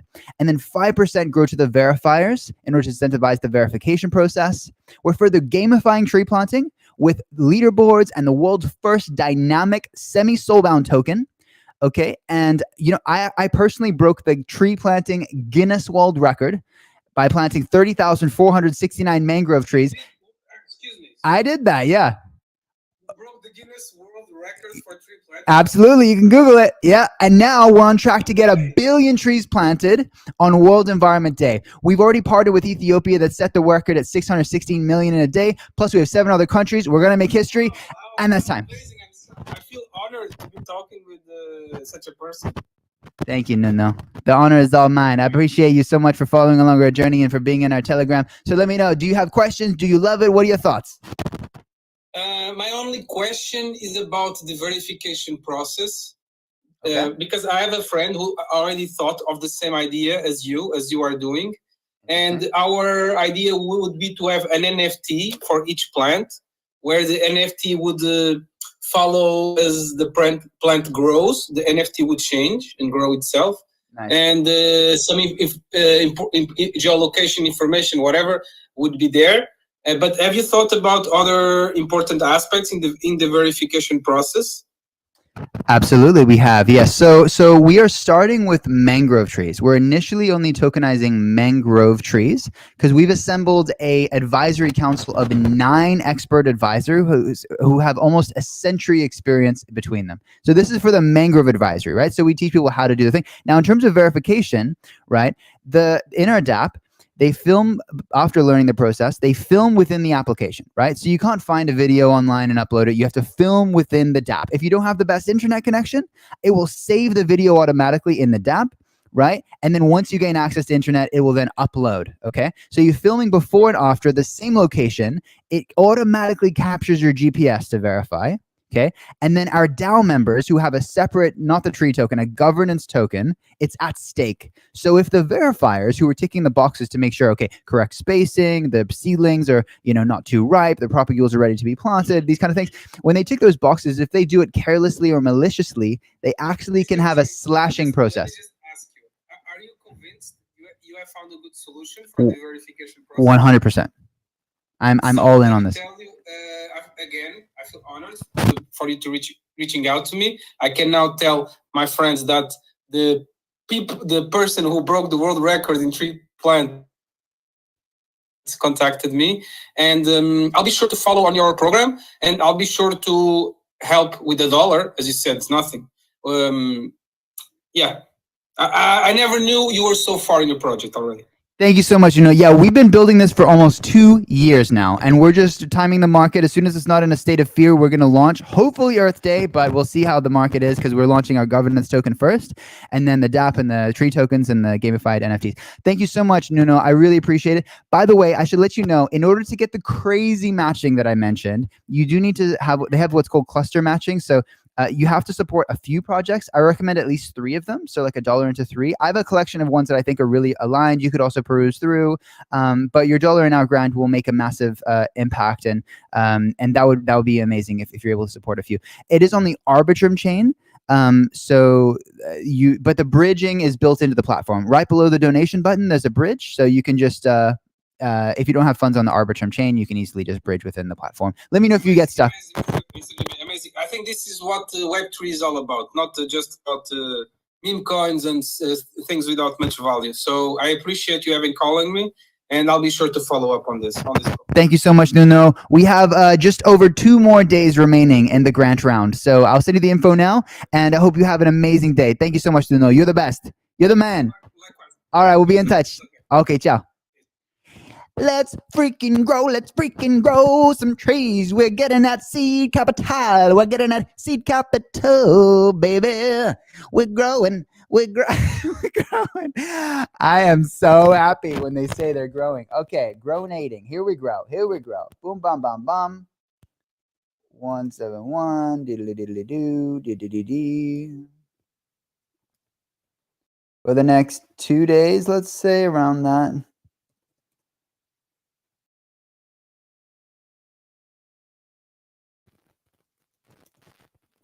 Okay, 3 gens.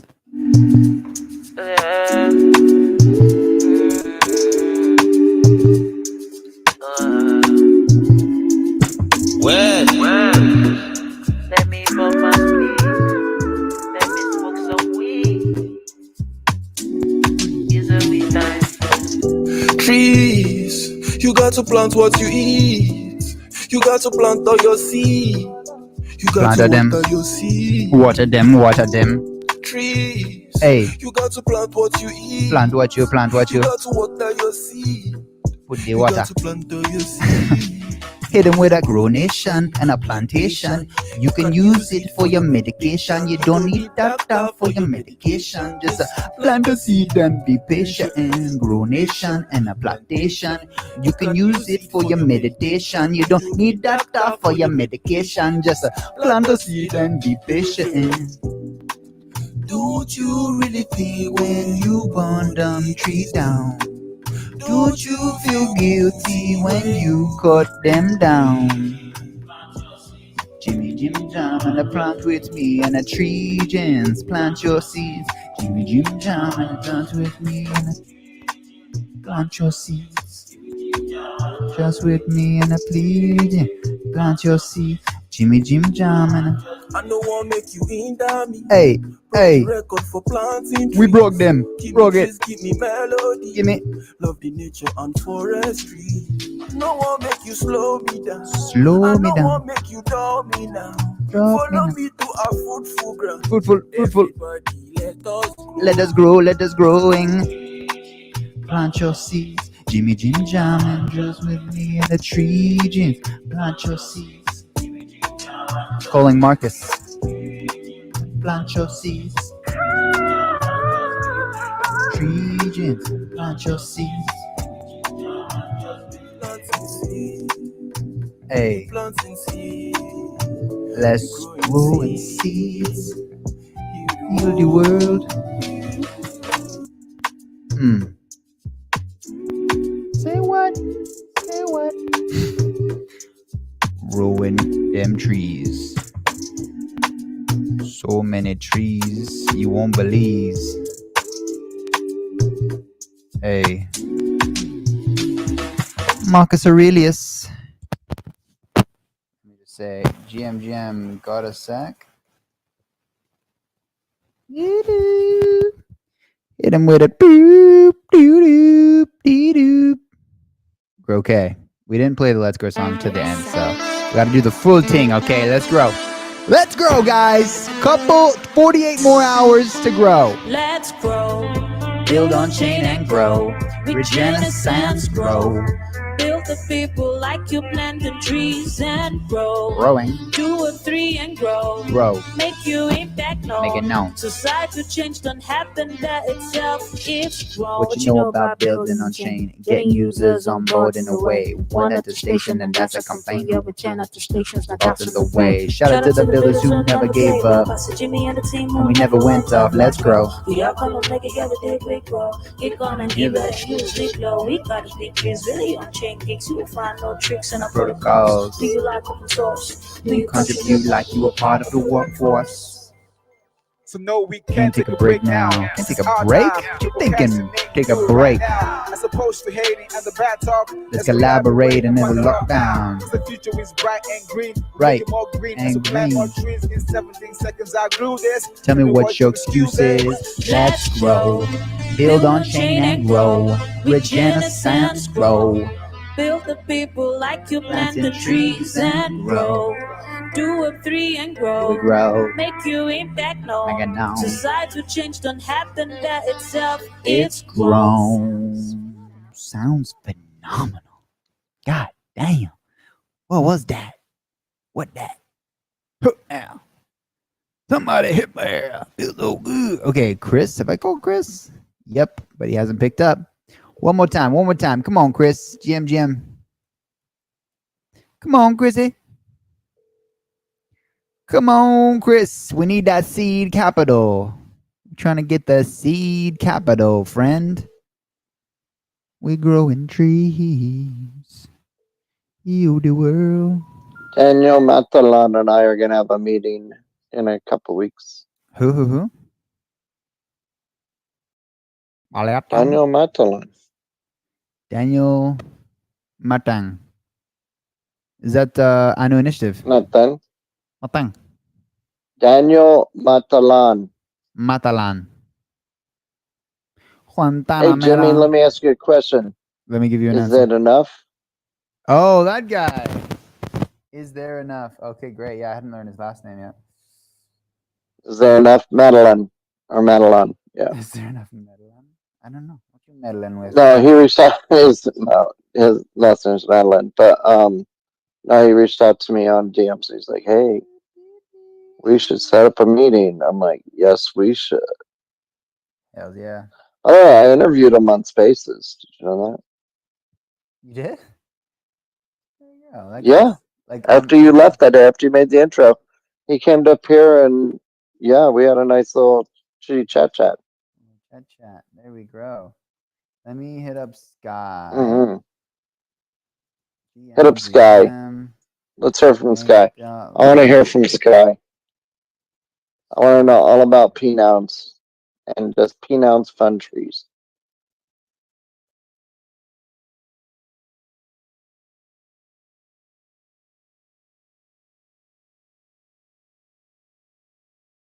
What's up, Mr. Maji? Okay, he's going to be here in 3 minutes. Maji. Hello. Living life. You know. Oh, we know.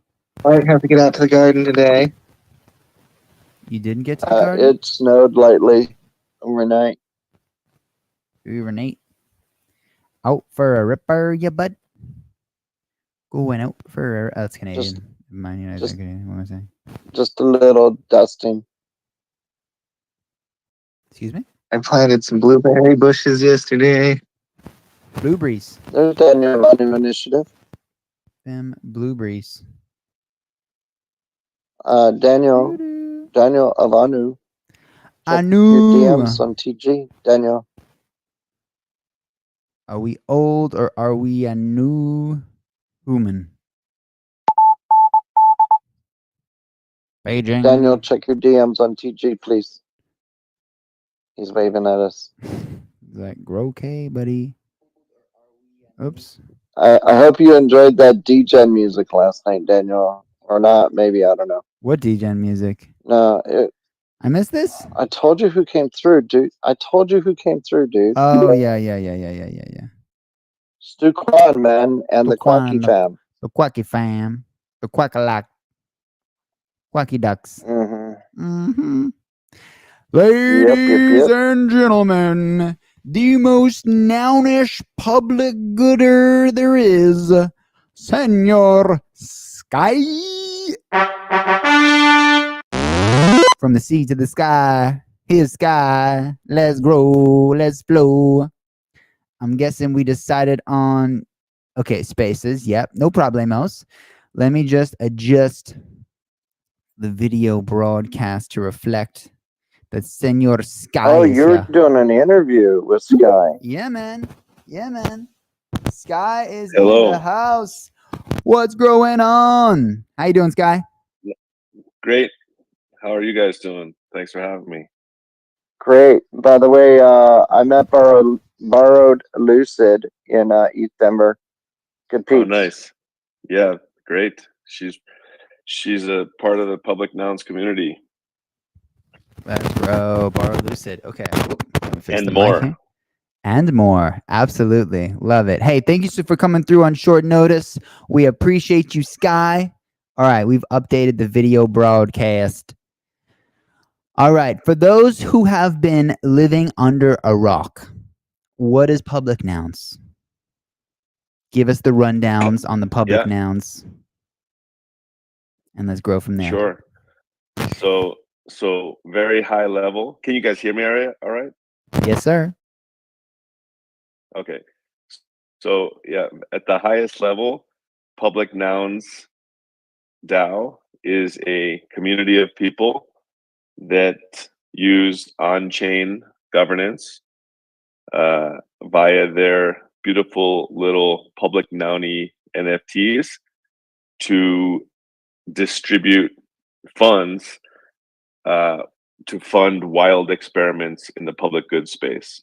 And so one of the ideas at its origins was we had a whole bunch of systems like Giveth and Gitcoin and QF rounds and a few other things that were in optimism, public goods funding, different mechanisms to kind of do like general votes to fund public goods. But there were probably lots of different projects out there that were getting missed in that, like when the average population of people in Web3 vote to fund, it kind of goes through a normal distribution. And Public Nouns DAO and the community of people, there's about 157, maybe over 160 wallets that hold public nouns.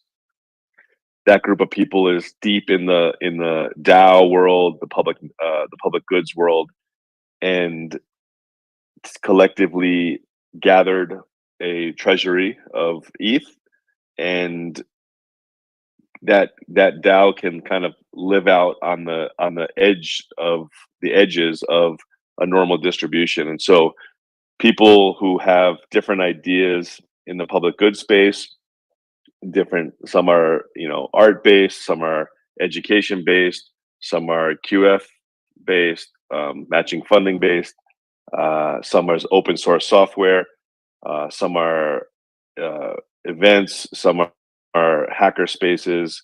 So lots of different ideas, and those ideas over the last 2.5 years have been brought to the DAO. The DAO talks about those ideas, and basically one of the things is we want to make sure it's not a fake idea. We want to know that the people behind that idea are legit. Whether they've gotten funding in the past is not necessarily important. But any good idea in the public good space, the DAO does a vote and can potentially give some funding to help get that idea off the ground. Some of the ideas have already received some funding through different mechanisms, but a lot of the ideas are new, and often Public Nouns DAO is its first source of funding. And so Public Nouns DAO is a part of the greater nounish ecosystem. There's a whole bunch of cool nounish DAOs out there.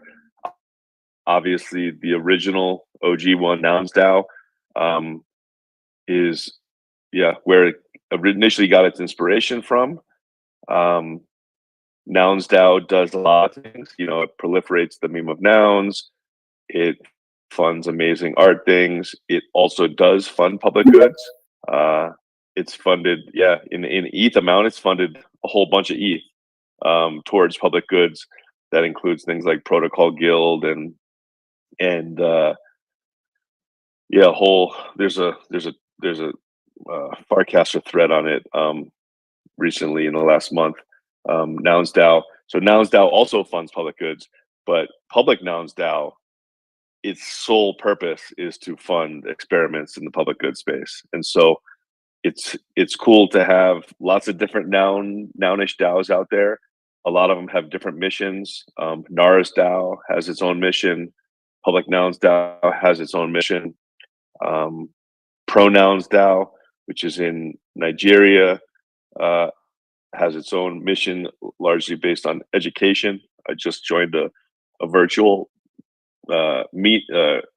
gathering last week with them, and so I think it's really cool that lots of nounish DAOs all have their own missions out there, attracting a community of people that care about your mission, attracting funds into your cause.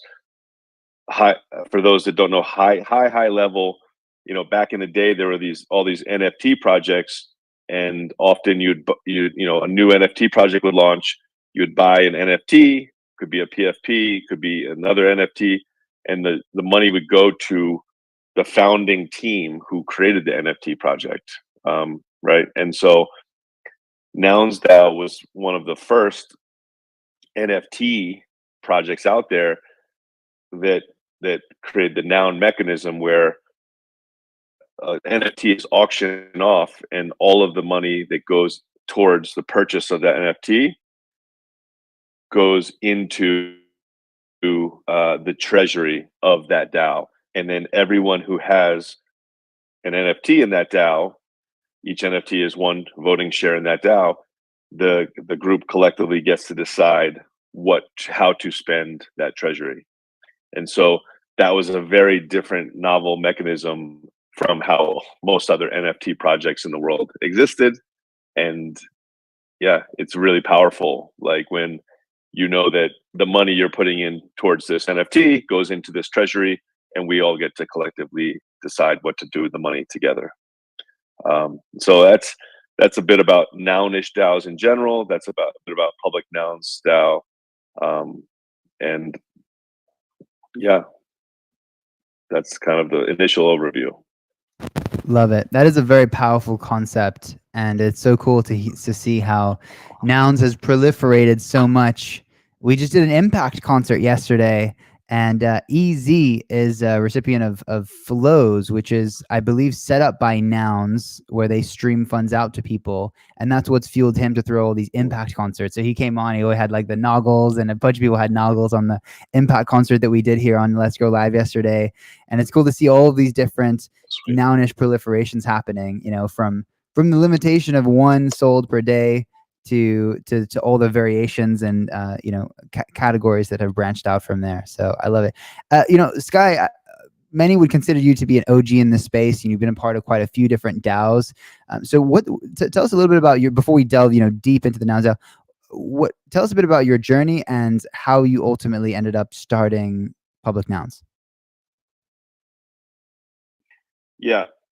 So, I found DAOs pretty early on. I was a early contributor to DX DAO, which was a DAO that was I can go back a little bit, but Gnosis is a, you guys probably heard of Gnosis Chain and Gnosis Safe and all these different projects, but Gnosis originally started to do prediction markets, which obviously are getting more popular these days. And they very early on realized that if you have a product or a protocol in the Ethereum space, you basically can't have a decentralized product or a decentralized protocol if there's a company or a small group of people that are controlling that protocol. And so many, many years ago, Gnosis and DAOstack got together and they actually launched a DAO, they had this whole process for how to launch it. It was kind of a fair launch. It was people that were interested. And this thing was launched called DX DAO, which was one of the first DAOstack DAOs. And it was a group of 500 wallets that had governance power in a DAO. And, but it actually didn't have anything to do. And eventually the prediction market platform Omen was given to that DAO. And so you then had a protocol out there that was owned and controlled by a wide variety of people, which was a DAO called DX DAO. And so that was one of the first kind of working DAOs. And at that point, one of the coolest things, Martin Koppelman from Gnosis was like, this DAO has the potential to become one of the biggest organizations in the world because this DAO can literally do anything, right? It's a way to do governance. It can raise money. It can own protocols. It's decentralized. It can't be stopped, and it can live forever. And so, unfortunately, it doesn't really exist anymore. But the idea of it at the time was really amazing. And so that was like a big kind of protocol DAO. There were other smaller DAOs, like smaller community DAOs, such as Metacartel, which was funding different, app layer projects in the space from the early days of Ethereum. That all spurred from something called Moloch DAO, which was put together to basically fund the development of ETH2, because we were on ETH1 and we wanted to get to ETH2, and no one was really doing it. So Amin and a bunch of other people created Moloch DAO. People aped in funds, and then that was giving out grants to fund the development of ETH2. And so these are like some of the early DAOs in the space that we saw happening. I was involved in some of them. And so ever since then, I've been in lots of smaller community DAOs. Many of them are based on like the Moloch framework, which made famous like Rage Quit. So you could put money into an idea that could do investments, that could do grants, that could build things. But at any time, if you were in that DAO and you didn't like what was going on, you could just leave with your share of your funds at that point in time. And so that was one of the amazing things about Moloch DAOs that brought DAOs back is it eliminated the risk of joining a DAO. DAOs used to be like the earliest DAOs were like, if you joined a DAO, then you're locked into this DAO forever and you better figure it out.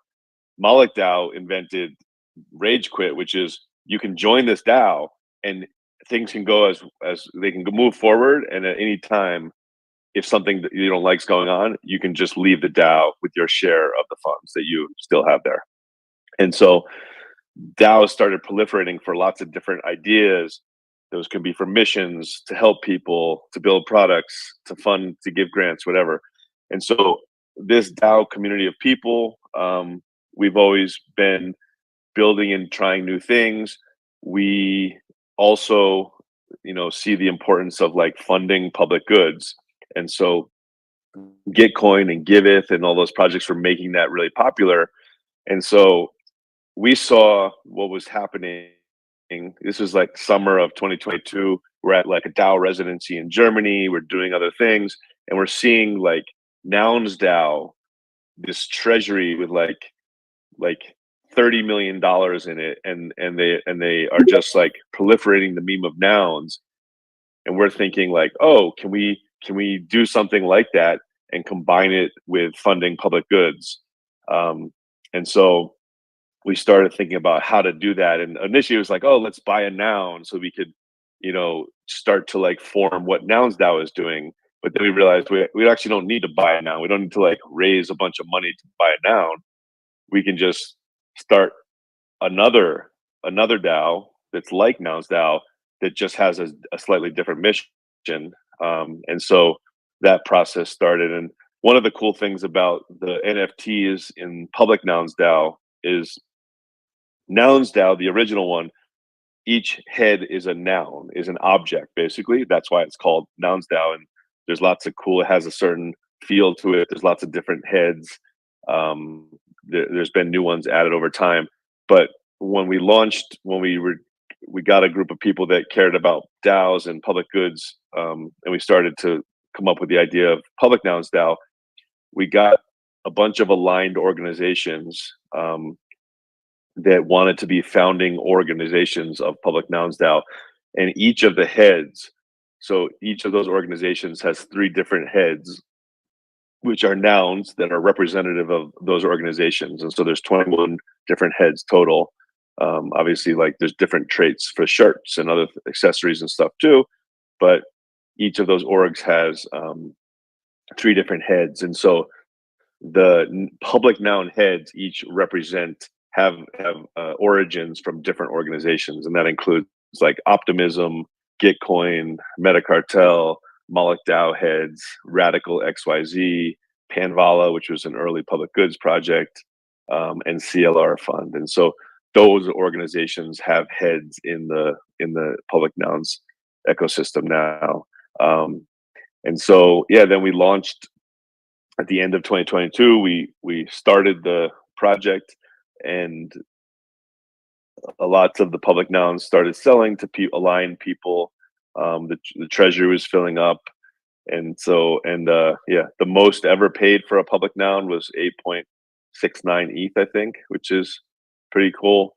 And we've had maybe around up to 300 ETH into the treasury, I think, or 270 ETH into the treasury.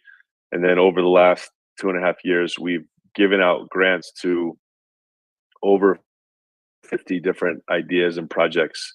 And the grants usually range from like 2 to 5 ETH, I guess, depending on the need of the project. And we don't have, the community is still a great group of people. We don't have as much ETH flowing into the treasury these days. The market, the options, people having, getting people's attention, things like that. And so many of our current Web3 crowd, we have a bunch of listeners here who do have public nouns, but there's a lot of amazing people. You can look at the holders of public nouns and you can see the high quality of the community. Most are public ENS named holders that are holding public nouns. Many people that know about it have joined it. There's obviously lots of people out there that might not be aware of it. So this helps spread the awareness. Having more and more ETH flowing into public nouns by new auctions replenishes the treasury. But the treasury has been, we've been giving out more ETH than the DAO's been taking in over the last probably year and a half. So not sure. We still have a treasury to give out. So people should bring ideas to the DAO. Not sure what happens when the treasury gets really low yet, but hopefully markets change and people learn about it and people want to keep funding different crazy ideas in the public good space. But we're live on 13 status. social media channels right now. So everyone, if you want to support public goods, publicnouns.wtf. We'll put the link up here on the video broadcast. You get to vote where the funds go. This is vastly different to the other NFT collections typically. Hey, if you go to that site, Jimmy, yeah, the publicnouns.wtf right now, and there's actually a live auction that is going right now. The public noun on auction is the head is a Radical XYZ.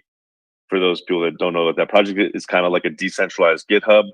But that's a Radical XYZ Fern head. It's a pretty cool looking one. That's public noun 482. There's been a bunch of public nouns. The minimum bid price for a public noun is 0.33 ETH.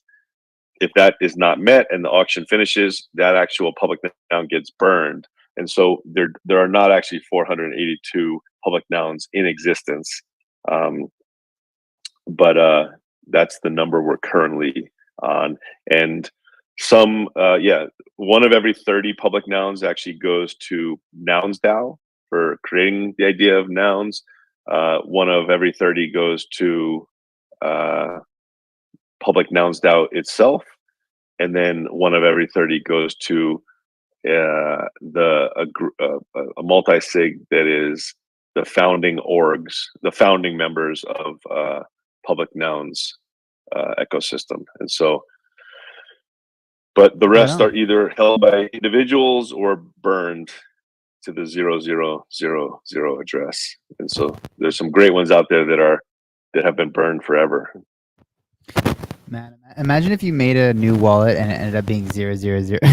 like the luckiest man in the world. Nah, that's impossible. But I don't think it's possible. No, in theory, no, it isn't possible. You can't get those addresses. No, okay. You're not able to get that. Yeah. Okay, makes sense. All right. Utkarsh, I saw you raise your hand earlier. Did you still have a question, query, comment? Hi. Yeah, not a question specifically, but I saw you put the space in the TG chat, and I wanted to jump in. I think a couple of points stood out.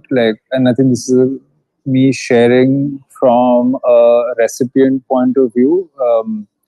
I really enjoyed a bunch of things which were a part of the process in terms of getting that grant from public nouns. And I think the main part was, and massive shout out to Sky.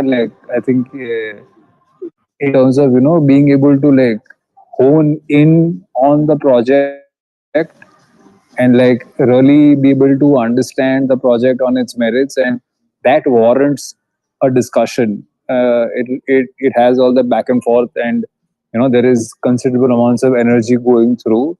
I think the biggest point, I mean, sure, the 5 ETH was great, but what I really took away was the fact that there were a bunch of community members who were willing to put in their time, effort, and energy to really understand the project and see how it fits into the larger narrative that public nouns is trying to put out. And my big takeaway was that I do wish more grant programs ran like this, because I think, at least, and this is me speaking personally, as a part of that discourse, we touched upon so many points related to Earth that I think even the people that are going to go look at the chat, whenever they do, will get a far better idea in terms of okay, why did public nouns treasury decide to fund Earth, and what exactly happened with it. And I think it's just a great record. And if we're able to do that for more projects, I think it gives more clarity to everybody that's involved, and it helps us really get to the bottom of why XYZ project is getting funded, in terms of why capital is being allocated here. And it also creates a nice benchmark for people that are coming after to see, okay, this is the kind of stuff that's getting funded here. And maybe then have their takeaways from it and then build accordingly. And another point that I wanted to mention was, because I think even Sybil has been talking about this quite a bit of late, that there isn't clearly enough inflow with respect to the outflow. And I was wondering if going forward, where would there be like some, let's say, tweaks to the way the system is structured, and maybe starting to encourage proposals or projects that like maybe have some feedback loop to the public nouns community and the treasury? Like, I think that was one important part of the proposal that we had put up, where the entire allocation that came was used to mint earth, fund projects, and then the earth was passed on back to public nouns treasury. And I mean, yeah, right now it's probably not going to mean much, but it's definitely going to hold value over time and also earn some money on top of it. And I'm not saying that like necessarily everything would need to be like this. I'm sure like projects would have their own way of designing that loop.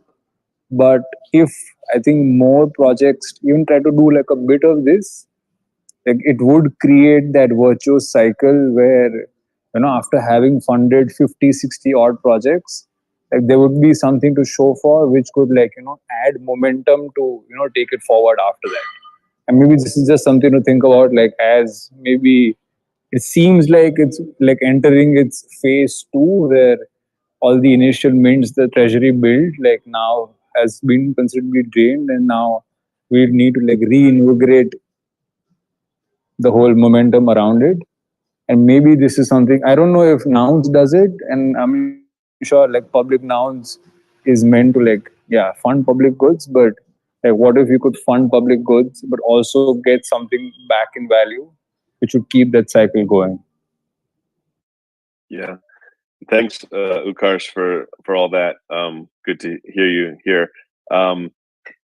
So really good points. Recently, so historically, like grants type DAOs, there's like something really nice and natural and clean about like like you said, verifying that a project is legit.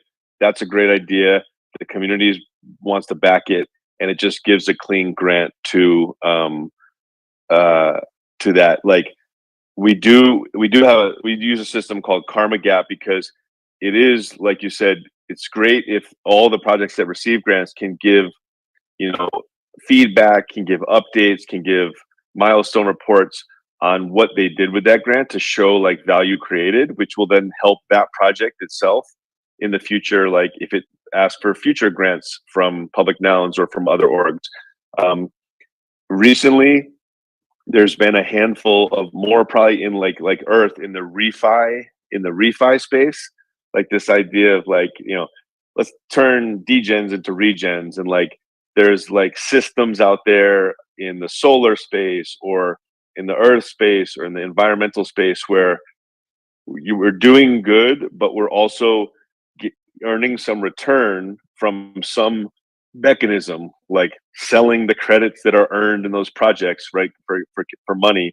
And then those systems become like regenerate projects, and they actually like are able to like survive in their current system for the long term. And they could, if they're doing that, they could give a cut of that back to a DAO like Public Nouns DAO or other supporters who helped initially kickstart or launch that project. Theoretically, that idea is amazing, and more of that, seeing more and more of those experiments always is a great idea. Unfortunately, like most of those ideas are not going to generate enough return. They're like generating smaller returns, and it takes a really long time to kind of earn back the return or kind of thing and give that back to like the people or the DAOs that have helped initiate that idea. And so it's nice not like requiring that in any way. Obviously, Nouns DAO and Public Nouns DAO don't really do investment. So like there's never been a time where it's given funds on the requirement that like some return is delivered back to the DAO. And so investing in things becomes a lot more, there's like more regulations, there's more rules that need to be followed when you're expecting return. things are a bit different, expectations are different. And so clean grants are great. If projects can and want to give back to the DAOs, whether it's Nouns DAO or Public Nouns,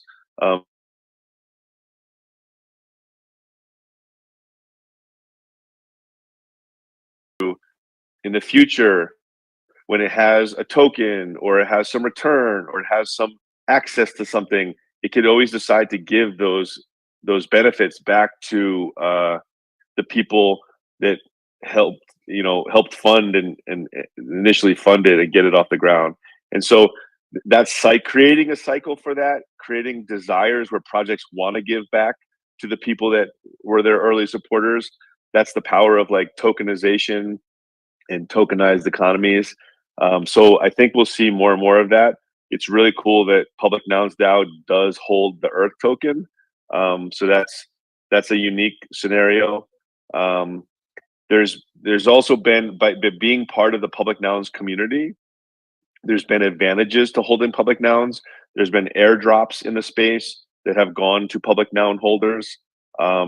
People see the Public Nouns community and the holders as a really solid group of people and have rewarded those people in the past, often with public goods related projects and some token airdrops and some access to other things. And so creating more and more of those cycles is always a great idea. So thanks for bringing that up.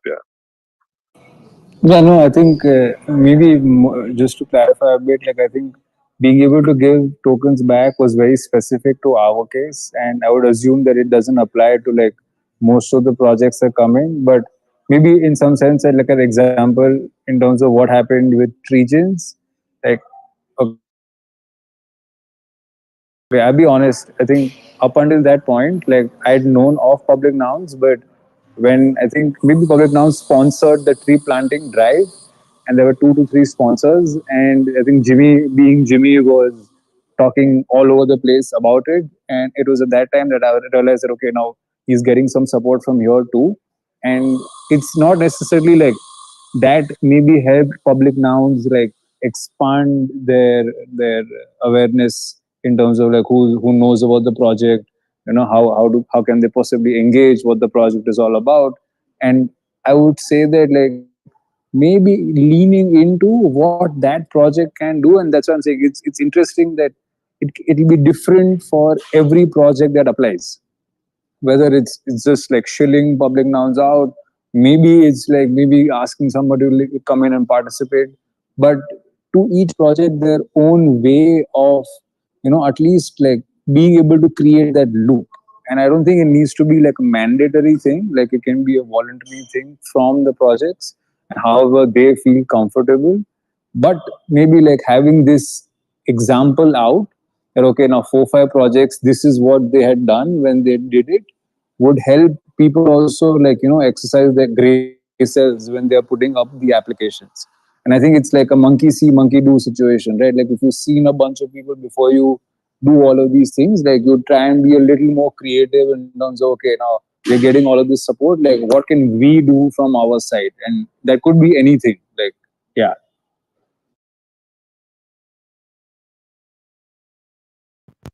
Right on. I think James had his hand up for a bit. Okay, yeah, go ahead, James, and then I'm gonna delve into some strategy. Go ahead. Yeah, I just want to say thank you to the Public Nouns for supporting Tales of Tasser and our efforts to, gamify some liquidity building for public goods. I know you mentioned those airdrops. We sent tokens to Public Nouns holders. Thank you guys for helping us out. The meme battle, it was only supposed to be like 4 weeks, but it's still not over, guys. Who knew that you can't really prepare for battle that well?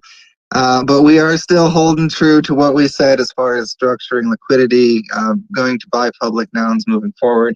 But like I said, it takes a long time to recoup this stuff using these tools and plotting out stuff.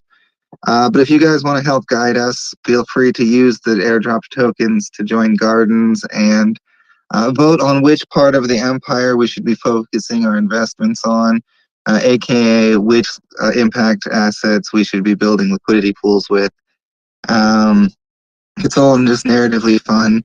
All of them are still out there doing what they're supposed to be doing. We've made like $70 in Ethereum, guys. Not quite there to buy in the first public noun yet, but every day the number goes up just a little, so we'll get there. Let's grow. That's from the transactions, huh? We hope that. Yep, anytime anybody sells Durgan Dynasty doubloons or any of the other tokens, right now it's mostly the Durgan Dynasty doubloons, but eventually it will be any of the TOT tokens. Part of those fees will go to buying public nouns. We already support a bunch of public goods on the blockchain, and I just love the willingness to try new things and experiment with things. I know that that's why I was able to get in there, but if I can help fund keeping that going, that is that's a great dream, like giving other people opportunities to do great things. That's what I want to do. Let's grow. Love it, man. Yeah, I think a lot of people in this community do really want to support public nouns. I think over the years, or over the time that public nouns has been growing, you've built a lot of goodwill with a lot of people who love the DAO.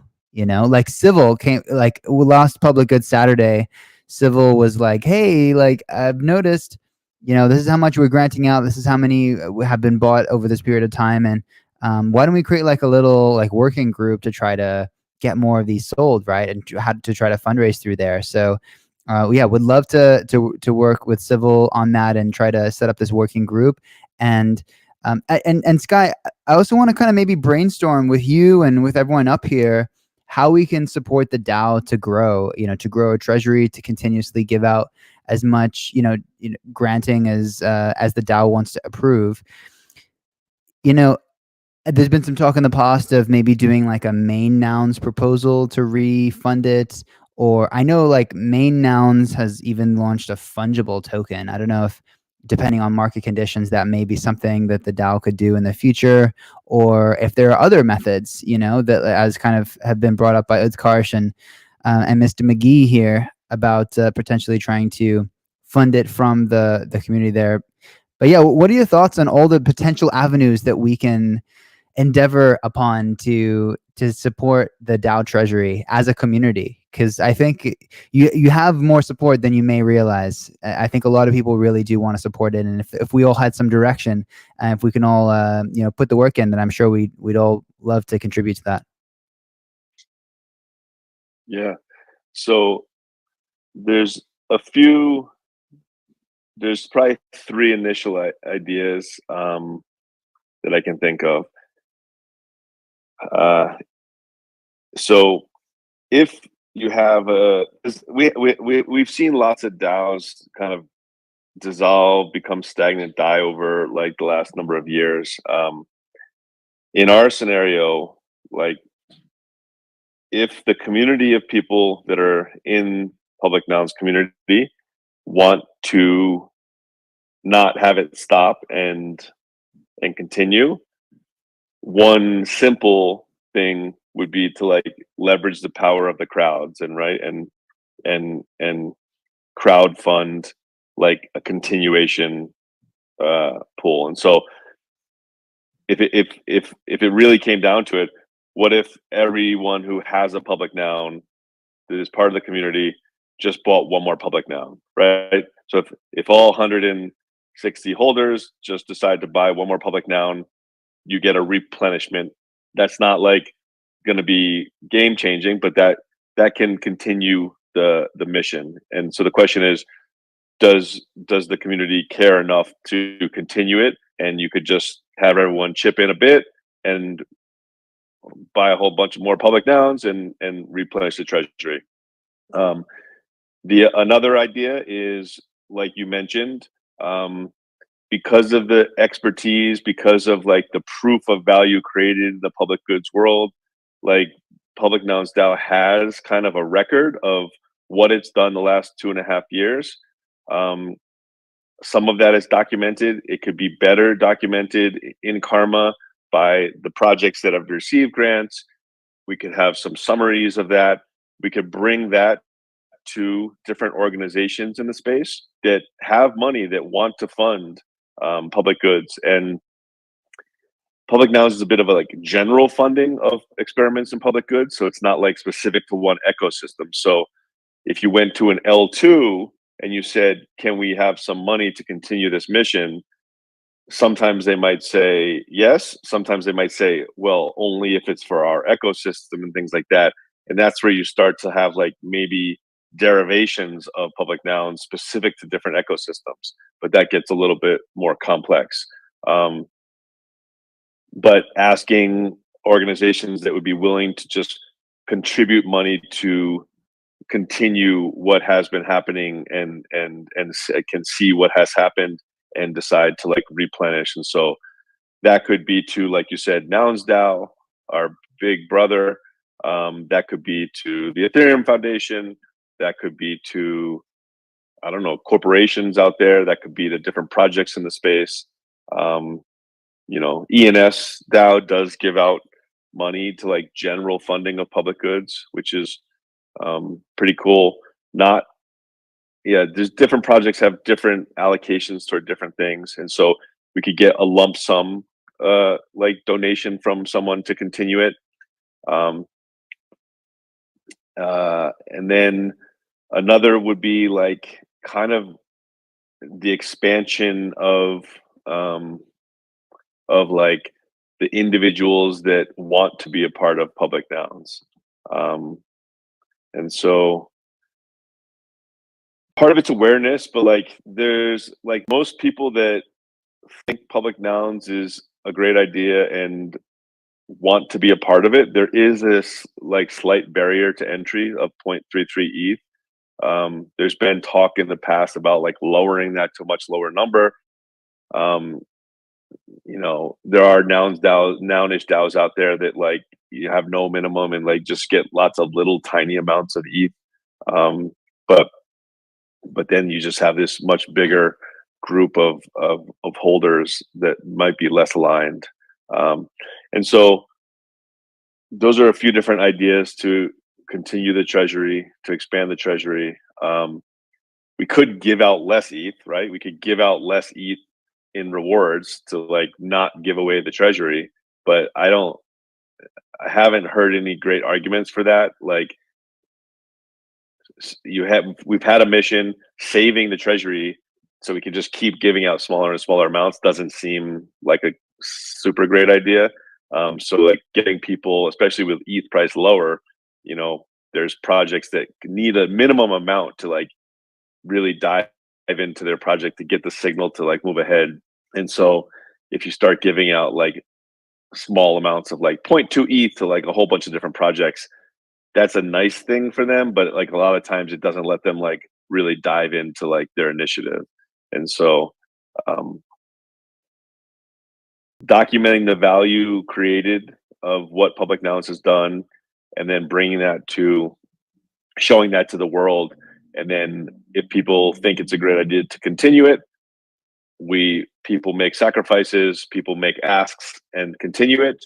And if it's you know, we could come to a time where DAOs can dissolve too. So like theoretically public nouns could go away and at the right time, that same group of people, new capital could come with a new idea with a slightly different angle, a slightly different method or something, and spin up and grow out of the ground. So it is okay for DAOs to, you know, go on their mission, try to achieve their mission, reach their mission, shut down. It's like trees in the forest. And obviously we're here with tree gens, we're here with like a lot of refi people.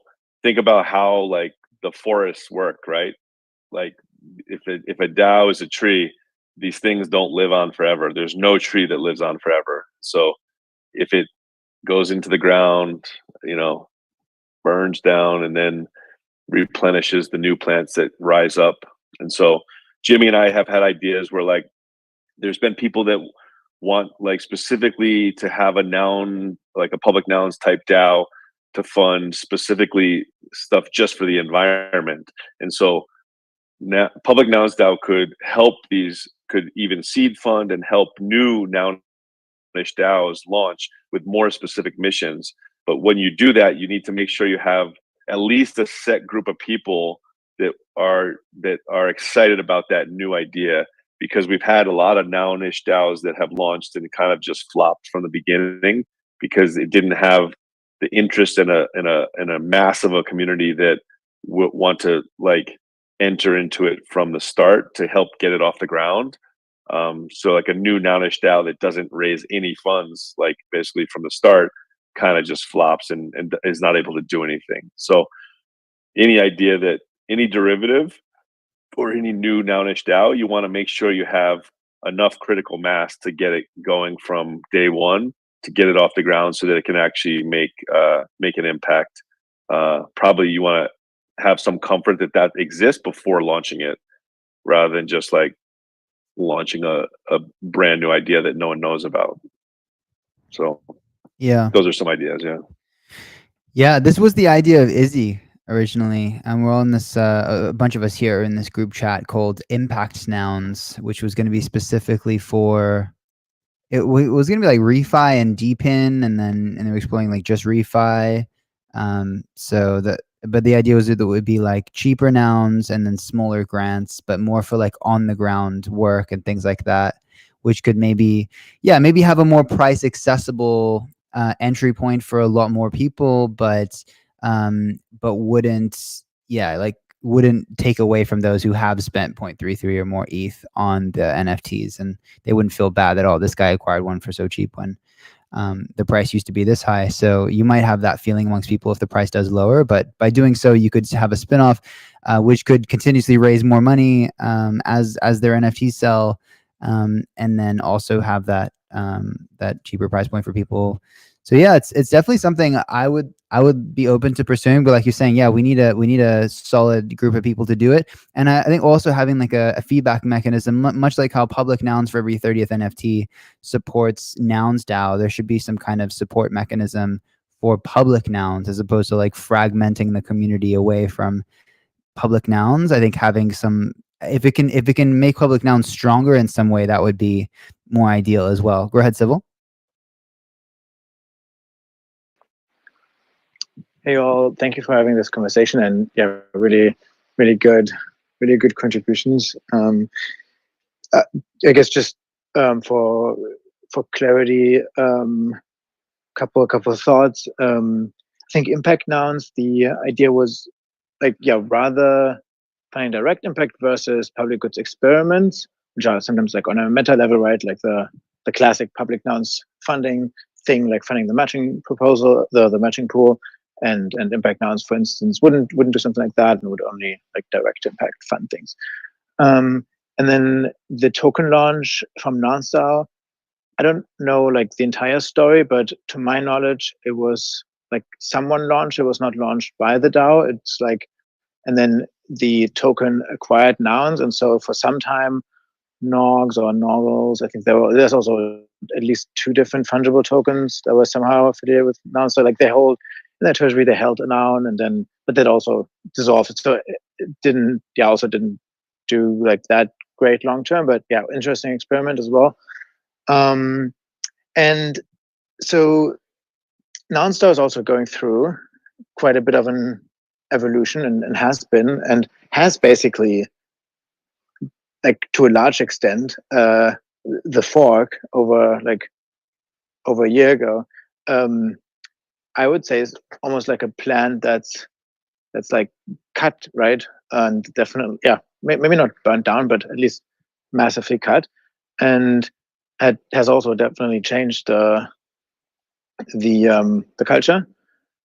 So for anybody who's not aware, before was like at some point $50 million in the treasury. The fork was like people saying, hey, the book value, the kind of the average, like if you divide the entire treasury by the number of nouns, then you get the book value, and everybody who wants to can get out and get that value. The first ever noun was bought and sold for 600 ETH, I think. And then in the first year, like a bunch of nouns were sold for over 100 ETH. And then now a noun is 2 ETH. So you can see there's a lot of spread in those prices. So people did like just financial arbitrage, bought a bunch of nouns, and then did the fork and got more out than they bought in. So that was the fork, and then that changed like this whole. It changed a lot.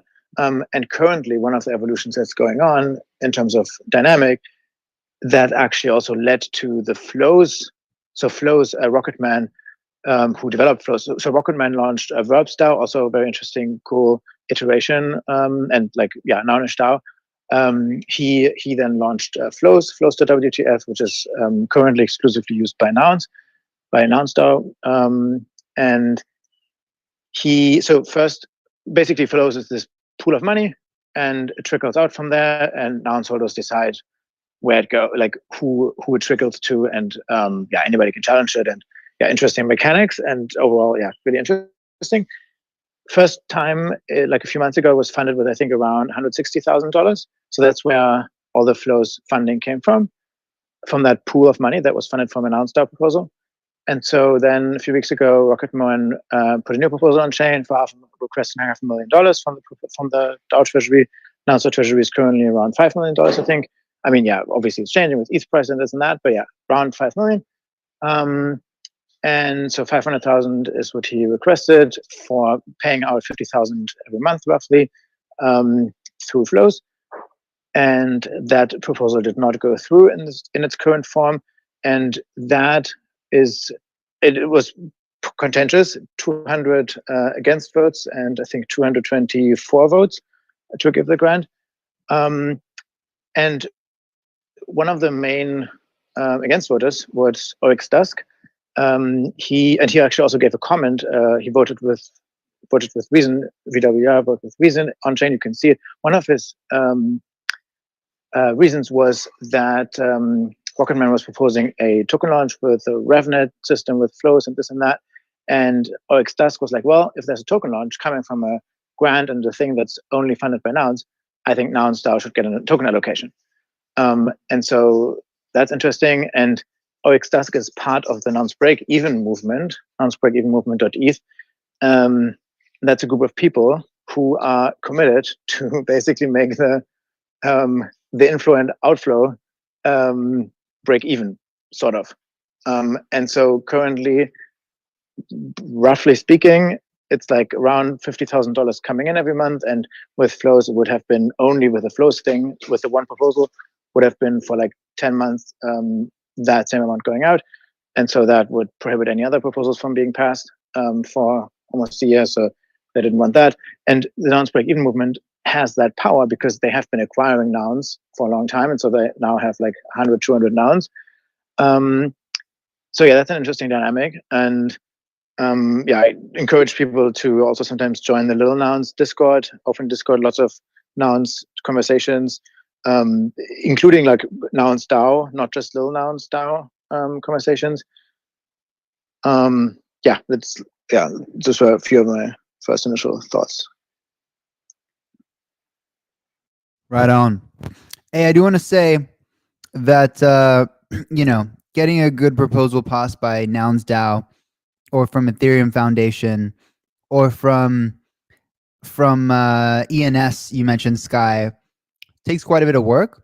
And though Gitcoin grants is not directly funding the re-granting pool, it's for operations. I do think that could have some correlation, right? Like heavily incentivizing the team to go out there and grow the thing. So if you haven't yet donated to Public Nouns, now would be a great time to do so. We got about 2 days left. So in the dApps and apps round on grants.gitcoin.co, just go to dApps and apps, Public Nouns, boom, would love your support. Okay. Sky, so what are your thoughts on a fungible token in the Public Nouns ecosystem? If that were to be some way to support P-Nouns, is that completely off the table, or do you think there's some way that could be net good? Obviously, depending on market conditions, you don't want to do when it's an extreme fear or whatever the market's at today. But if things are getting bullish, do you think that's something that might potentially be a positive thing for Public Nouns? Well, so we got to see, we've seen two different, as Siva was mentioning. So there's a NOGS token, which is a group of people behind NNS, which is like ENS with your noggles. So you can have like, I have sky.noggles. That team launched NOGS token, and the idea of that token was to like have this token that's powering like the entire greater Nounish ecosystem. And so all the good Nouns forks got allocations, all the holders, and the idea is to like have that token power like a greater Nounish ecosystem. The Nouns token, which is launched by Nouns DAO, has like this very specific reason. When the fork that Civil mentioned happened, it's actually been 2 forks, I think. A lot of nouns went back into the Nouns DAO treasury. So the Nouns DAO treasury holds all the nouns of people that left, that basically exited the system and got ETH in return. And so there's a whole set of nouns in the system, and you can go and do a proposal to swap your noun for another noun that the DAO actually holds. And the other way that you can get a noun is you can acquire 1 million nouns tokens. And so 1 million nouns tokens are redeemable for a noun from the treasury. And you can also give your noun back to the treasury and get 1 million nouns tokens. And so it basically creates this fractionalization of individual nouns. And so one of the ideas was like people that contribute to the nouns ecosystem and stuff, like maybe they used to ask like do a whole bunch of contribution and ask to be gifted a noun. And so there's been some nouns gifted to people in the past for like lots of work contributed. But what if you just did a bit of work, or they want to like do some incentivization to like post more about nouns on Warpcast and things like that? They can't just give out full nouns. And so what they can actually give out is nouns token. The DAO has nouns token and can give out nouns token. You can go buy nouns token too. And then people could like do lots of work over time and could accumulate nouns token. And once they get 1 million nouns token, you know what they can do? They can come redeem it for a noun from the Nouns DAO treasury. And so that very specific scenario was voted on and passed by Nouns DAO. Some people were for it, some people were against it. That adds this like extra element where you can like reward people for things, and it actually makes some cool, there's a lot of cool things you can do with it. It does create like some financialization to the nouns, but now that like Civil said, they're trading for 2 ETH, so you can go buy a new one for 2 ETH, or you could try to acquire this token and get your own noun. And if you want to, you can kind of exit. You can like exit your noun. You could sell your nouns back into the market a little easier, but there's not like a ton of liquidity on that token. So tokens that don't have lots of liquidity, and then like when you trade them, they moves the price a lot. Stuff like that's also not a good thing. And so this isn't a meme token. It's actually like a utility token. It's a fractionalization of nouns, actual noun NFT token. And there's like a lot of use cases for it. I don't think that specific scenario makes any sense for public nouns, because public nouns doesn't have hundreds of public nouns in its treasury. There's no fractionalization really needed. If people really did a lot of contribution, like they could earn a public noun from the DAO. They're lower priced, I guess, than nouns were. Like even when they were doing that, nouns were probably more than 2 ETH. They were 5 ETH or 10 ETH or something like that. And so I don't think, well, NOGs, so public nouns DAO can participate in the NOGs token ecosystem, which exists. It also doesn't have that much traction, but there's something that can be done there. Public Now is launching its own token. Since those two things are kind of things that we've seen, they're not like adding too much value. I don't think having a specific public nouns liquid token or meme token or anything would I don't see what it would add to the ecosystem or the community at this point in time. But if there's any ideas out there, like why it would make sense, like bringing those to the DAO and the Discord would be a great next step. Got you. Okay, we can put the Discord link up here. Yeah, I was really thinking of a way to potentially fund the treasury, like maybe just from the transactions, it would, there'd be a fee which would fund the treasury or something like that. But yeah, I guess there are better ways. Go ahead. Well, yeah, I mean, at first it would probably be like James was explaining with the competition that's going on with on Polygon and stuff like that, and like you earn some fees, but like you really need that token to be super liquid, people to be able to trade it. The fees go towards a cause. We don't have a lot of examples of that, and the fees earned hasn't, well, other than like Pump.Fund, which has made a lot of money. Yeah. Well, token engineering the trading of meme coins on its platform that had like 6 figures in fees from Token Engineering Commons token. That was like an example of like, that's like the whole point of like Quack, I guess. I mean, I guess there are some allocations that can happen, but they need to have like a sustainable economy of the impact based on the fees that are generated over time, and in theory not have to seek grants. But I don't know. It's an experiment still playing out. Mr. McGee? Yeah, I mean, the other like long-term sustainable public goods funding mechanism, which we kind of thought we tried with PGN Network, or PGN Public Goods Network, and that's actually a great idea if it had success, if it wasn't expensive to run it. Now it's cheaper. If the fees all went into a pool that then is redistributed to the projects that are building on it, that are in need of funding. And so an L2 that like is leveraging its sequencer fees to fund public goods is another more sustainable path that probably should exist. It didn't work with PGN, but there's been some talk about revamping something like that. And so that is a good idea if it got the critical scale to have enough sequencer fees that there is this continuous source of funding. Yeah. So Grow Network idea comes back. maybe. Yeah, we'll see. Yeah. Mr. McGee? Yeah, I mean, I think, it's good to take all these things into consideration before you launch a token. You want to get fees, you do need people to use it, which is who's going to use it and why. Other questions you're going to have to ask yourself before you really can expect those kind of things. But while we were sitting here, I found another reason why people might want to use my tokens in the future. I started a fundraiser so we can buy the Durgan Dynasty. We're going to buy our own public noun, and then you'll be able to vote with our tokens on which way, our Imaginary Kingdom votes. We're just here to have fun and help support you guys whatever way we can. No promises it even works, but it doesn't hurt to try. 100%.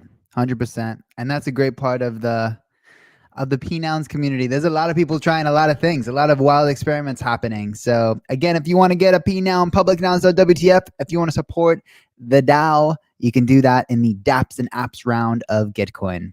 Let's grow. Sky, thank you so much for coming through. Let's grow. Much love. Let's keep it growing. Yeah, and thanks for having me. Let's grow. You're most welcome. We're here 24/7 till the end of GG23. You're welcome anytime. All right. So if you don't have three more days? Yeah, about that. Maybe 50 hours to grow, something like that. Yeah. and the earlier Let's Grow Live like first half was that the longest spaces ever? According to Grok it is, but actually there is one other spaces that went longer. 196 hours was a record set by Riley of V Friends. We got pretty close. We got more than 150 continuous, which was more than 2x. I think it was 2.7x longer than any other spaces we've ever done. So we beat our own record by quite a bit, and now we have something to keep striving for. So we're gonna keep pushing until we hit it. That's pretty cool. Because thanks, man. usually like the spaces like kind of like self crash after like an hour. So I'm really impressed that you got it to go on for that long, right? Thanks, man. Yeah, we always have multiple people signed into the Let's Grow DAO account, and then we have multiple people with co-hosts with decent Wi-Fi, and we make sure to maintain the co-hosts.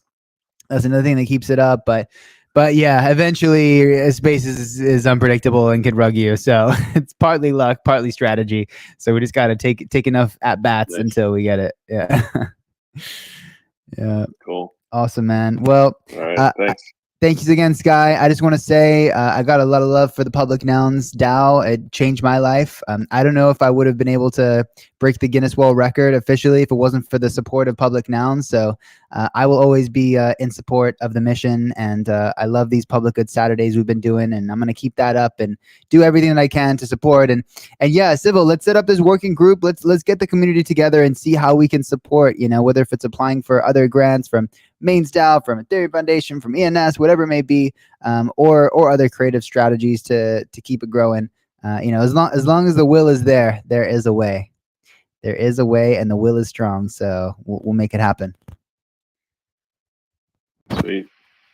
Let's grow. All right. I think Gitcoin may be doing their spaces now, if I'm not mistaken. So we may want to port that over. Oh, we got a V friend joining us up here. Old Sailor. All right. So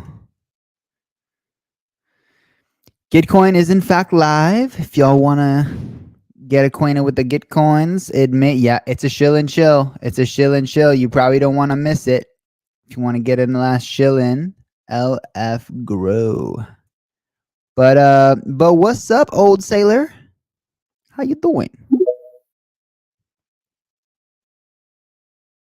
Looks like Old Sailor is still connecting. Might be having a challenge.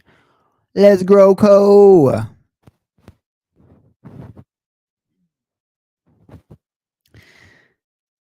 Cool beans. All right, I'm gonna port over the Gitcoin spaces. Give me one momento. All right.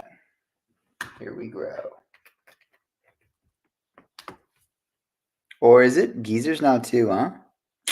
Ooh, what do you think, Will T? Is he still there? Okay, I guess it's kind of our tradition to shill over Gitcoin. Gitcoin. All right. Here we grow and sound on.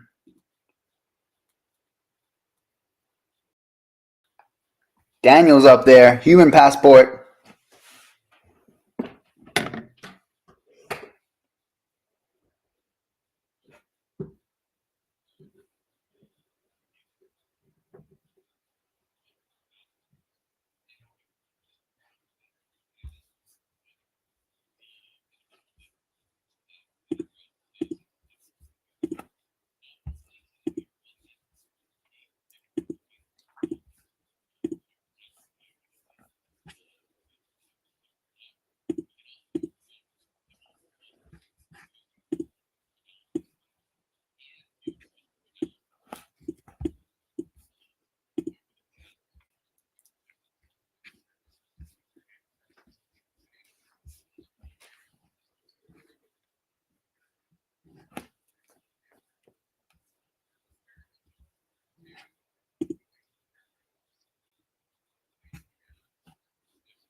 So we're partnering over the Gitcoin spaces, but I just want to say, what's up, old Taylor?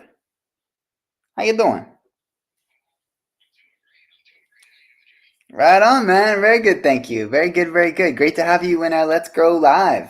What's new with you?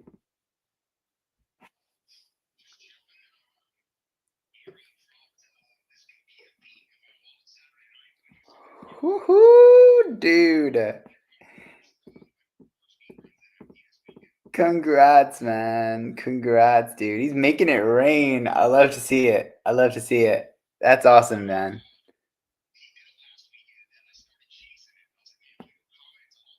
Yeah. Yeah. Oh, do they? It's just passion, man.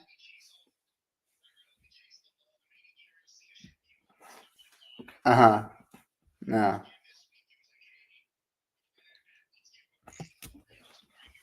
Here we grow. Mm-hmm.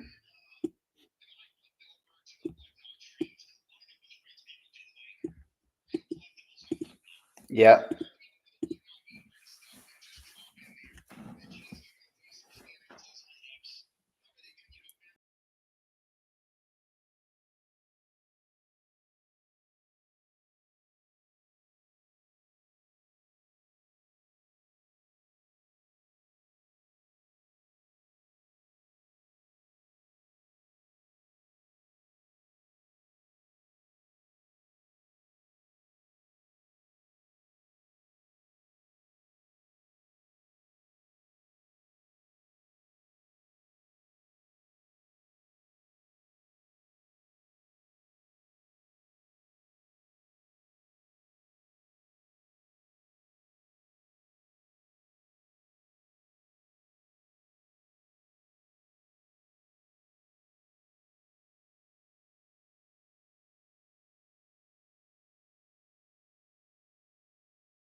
Regen coordination X Ethereum localism. You're going power and regenerative local economies with Web3. You're going. Okay, cool. Virtual. Cool. Join. And it says, oh, it's a space. There we go. There we go. Yeah, we could beam that in. But I need to have some visibility in the space with KF Media, so I guess I'll just take KF Media over there. But in 90 minutes, I'll rug out of here naturally because I'll be hitting the road. Copy. Hit the road, Jack. Don't you come back no more, no more, no. No, we do hope you come back. You'll have to say again. Yeah. Hey, was that did I hear one of your agentic AIs talking a little bit ago, or did I dream that? No, you dreamt it. Let me follow up with my dev. I'm gonna call him right now. Ajal. Or was that somebody from the Gitcoin space? I don't know. Yeah, it was the Gitcoin spaces. All right. I thought somebody came in here, you weren't responding, and someone else responded and said, "Hi, so and so. Welcome to Let's Grow Live. How can I help you today?" One can dream. One can dream. Okay. Grow K. I'm calling. Wait. All right, let me call Harshal. Harshal. Pinky promised me we'd have AI agents in the spaces before it ends. Okay, we weren't actually IRL, so we couldn't pinky promise, but Maciek, it was so great having your daughter come through on spaces and talk the other day. That was lovely. Sorry about all the mic noise. Yeah, that was cool, bro. That was very cool. Hopefully we gave her some good perspective. Hi. Yeah, it's a process. Definitely, she had to get familiar and. Anyway, guys, we just came back after a whole day of running. We made 20,000 steps. So just continue your discussion. I tried to be tomorrow. So Maciek is tired from exercise. I get it. That's fine, bro. Good for you, man. You know what Jimmy will never get tired of doing? Grow calling, baby. Tomorrow we will continue. Yeah, Grow exactly. calling. Keep on grow calling, brother, and all the best, guys. Okay. And have a good day. Take care. Okay, cool. And I'll see you in the morning, Maciek. I'll be here waiting. Yeah, the morning as well was, we got up at 6 o'clock and then was bus and was movement and I couldn't really join, so it's, I think day after tomorrow will be easier for me. So, all good. Yeah, I mean, I will be I am very happy always to talk with you guys, but somehow I don't have any kind of very much region news today. That's okay. So you know what? I'm proud of you because I've been impressed by your growth from the last Gitcoin season when we did Let's Grow Live. Yep. Thank you. So I just want to extend that to you, brother. I've seen your growth. Thank great you. growth trajectory. Keep that. Appreciate. Let's go. Appreciate. I see that as well. Thank you, guys. Good night, and we talk soon. Okay. Just keep growing, keep growing, keep growing. Let's grow, always growing. Dreams picky. Hello, Metarishi. Hello. Hey, buddy, it's Jimmy here. Have you got a minute, or did I get you in the middle of something? We're running a huge crypto event in London, but I can chat briefly if you want. Okay. I'll be super quick. Okay, by the way, I am live 24/7. I'm running a 24/7 live stream right now called Let's Grow Live. Okay. Wow. Okay. And we're doing this activity. It's called the Shillevator. So if you give me 69 seconds, I want to show you my startup TreeGens. If you absolutely love it, I will request $1 in a Grow Nation from Gitcoin. It'll get matched 100 plus times, most likely. That's the forecast, 117. And otherwise, you could groom me with questions, say no, and I promise I'll still love you. You down? Love it. This is the best investment pitch I've ever had so Hells yeah, let's grow. Okay. Stopwatch coming up. Here we grow. We're on the clock. All right, 69 seconds. Here we grow. Okay. All right. So Metarishi Tree Gens is on a mission to create a world where anyone can plant trees and earn a living. We're tokenizing tree planting through a proof of tree protocol where the planters film before and after planting. The AI that we train counts exactly how many trees are planted. And then the DAO with the staked governance token verifies that the trees are planted correctly by ticking some boxes. Then 95% of the tree token rewards go directly to the planters on the ground, and 5% go to the verifiers. We're further gamifying tree planting with leaderboards, the world's first dynamic semi-soulbound token, which visually levels up as you fund and plant trees. They're going to come alive as AI agents online to grow the movement and reward the holders based on real engagement on the X platform. I personally broke the Guinness World Record for most trees planted in a day by one person with mangroves. And now we're trying to make history on World Environment Day by getting 1 billion trees planted in the ground. We're on track to do it because we've already partnered with the Ethiopian government, which set the record by getting 616 million trees planted in a single day. Plus, we got 7 other countries so that we can make history on World Environment Day. Okay, that's 69 seconds. Sick, love it. You love it? Epic. It's worth $1, Grow Nation? Bit at the end, but Okay. very good. Got you. It cut out at the end? Or I just mentally lost you a bit, but oh, okay, fair enough. Right on. Well, if you think it's worth $1, Grow Nation, I can send you a thing. It'll get matched heavily. We got 2 days approximately left in this Gitcoin grant round. It'll make a massive impact. But if you have any questions, if you want me to elaborate, I know you got an event, so I should probably let you go. it's a shame because if you called earlier, we could have platformed it at the event. We've got 500 crypto people in a building in London right now. What do you mean could have? I'm ready. Yeah, I don't know how I'm going to slide in between the schedule. All right. Fair enough. Well, if you can if you give me 69 seconds, boom. That's all I need. I'm in Australia, but I'm a night owl, so I'll be up for a while. Okay. Yeah. I was going to see if I could do a natural handover, but they seem busy. Send me the link. I'm literally surrounded by people, and it'll disappear. But maybe tomorrow I will try jump on and send you your $1. Thank you, brother. I really appreciate you, man. Thank you. You're a legend. All right. Good luck with the event. Take care, man. All right. Ciao. All right, sick. That's how we grow. That's how we're growing. Whew.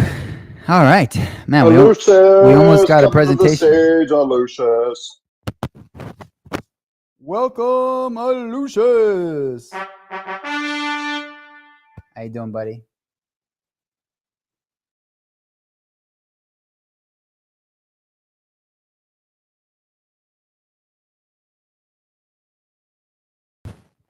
You still coming up? Yo, Lucius, you in the jungle or what? What's going on? No, he's not in the jungle. He never went to the jungle.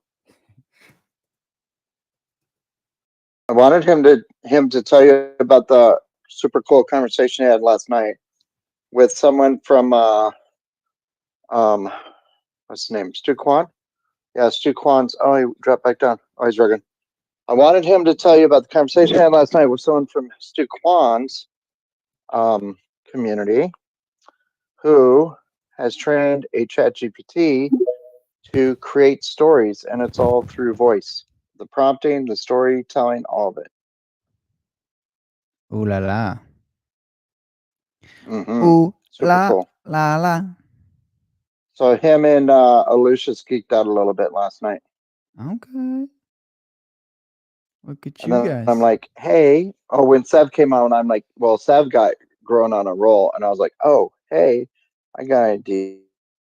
Let's, how Jimmy does the grow calling for Grow Nations, let's do grow hosting calling on Jimmy and put it on the air. But I never. I got the call.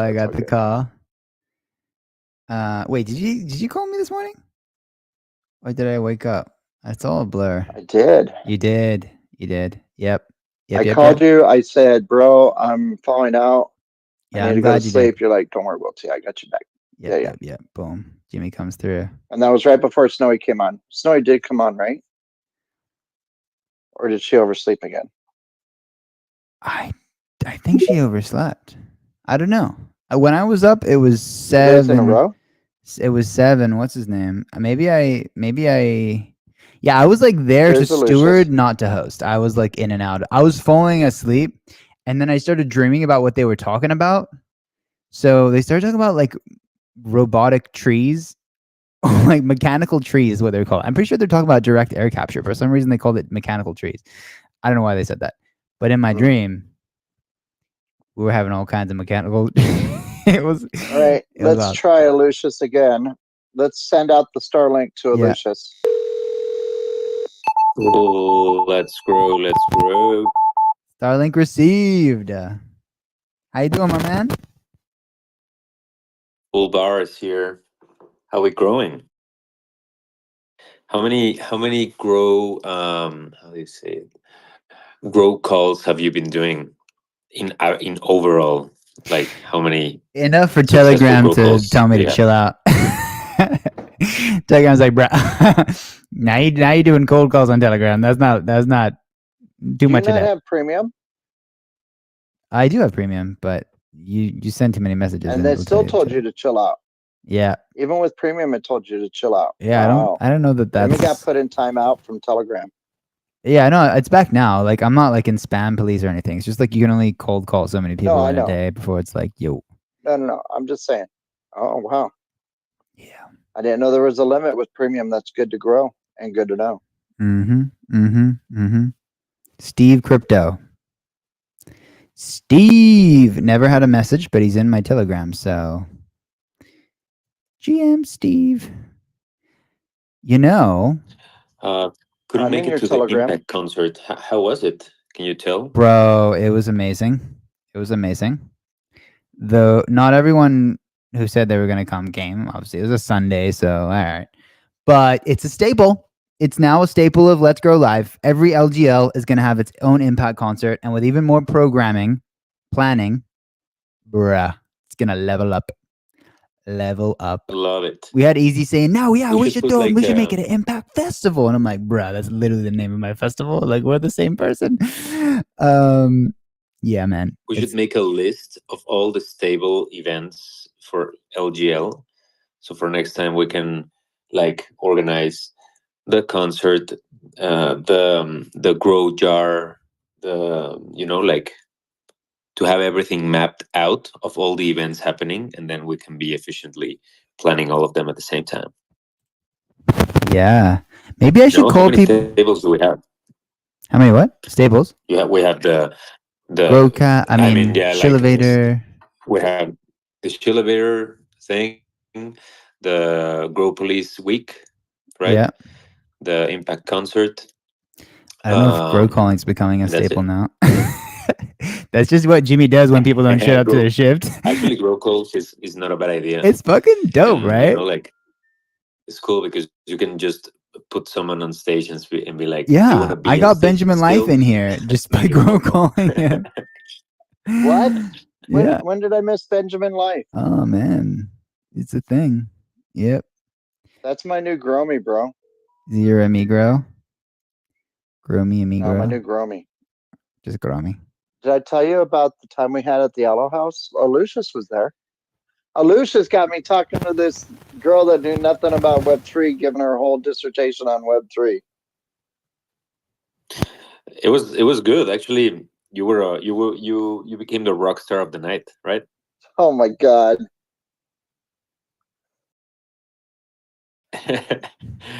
Everybody wanted to be with Will by then. I guess Will the tenacious teacher at the campfire at the Yellow House. Yeah, bro.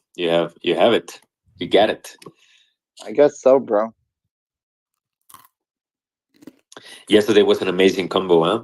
We had a good time. It was fantastic. Really yeah, the one that you geeked out on? What I missed? The guy from Stu Kwan's community?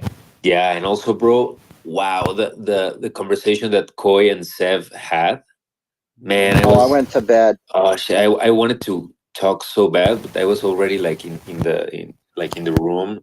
I was like, man, this is such a great ideas, and I had like extremely a lot of ideas I wanted to share, but I couldn't. So I will have to hit Sev in the back channels. By the way, just FYI, because Seb was like a no-show for like 3 days straight. And he wrote me a big old apology on TG. Huh? Who was? Sev. Oh, Sev. Got you. But it's okay. I mean, we covered it. It's not a big deal. But he wrote me a big old apology. And he's like, oh, I thought someone else from the team was going to cover at times. So I'm like, dude, don't even worry. We covered it. It's all good. We're family. Don't stress about it. And he's like, okay, cool. Thanks, Will. Yeah, Will and Jimmy, the legends of the heroes of this Okay, GG23, so let me right? ask you this, Aloysius. If you were to vote for grow allocation for Will, T, and Jimmy, what would your vote be for, quantity-wise? You mean, but give me the 1,000,000 tokens. let's say 100 from 100. How much? 100 to 100,000. So I would say, I mean, I don't know, because maybe when I'm sleeping, Jimmy is hustling, and when I'm awake, you're hustling.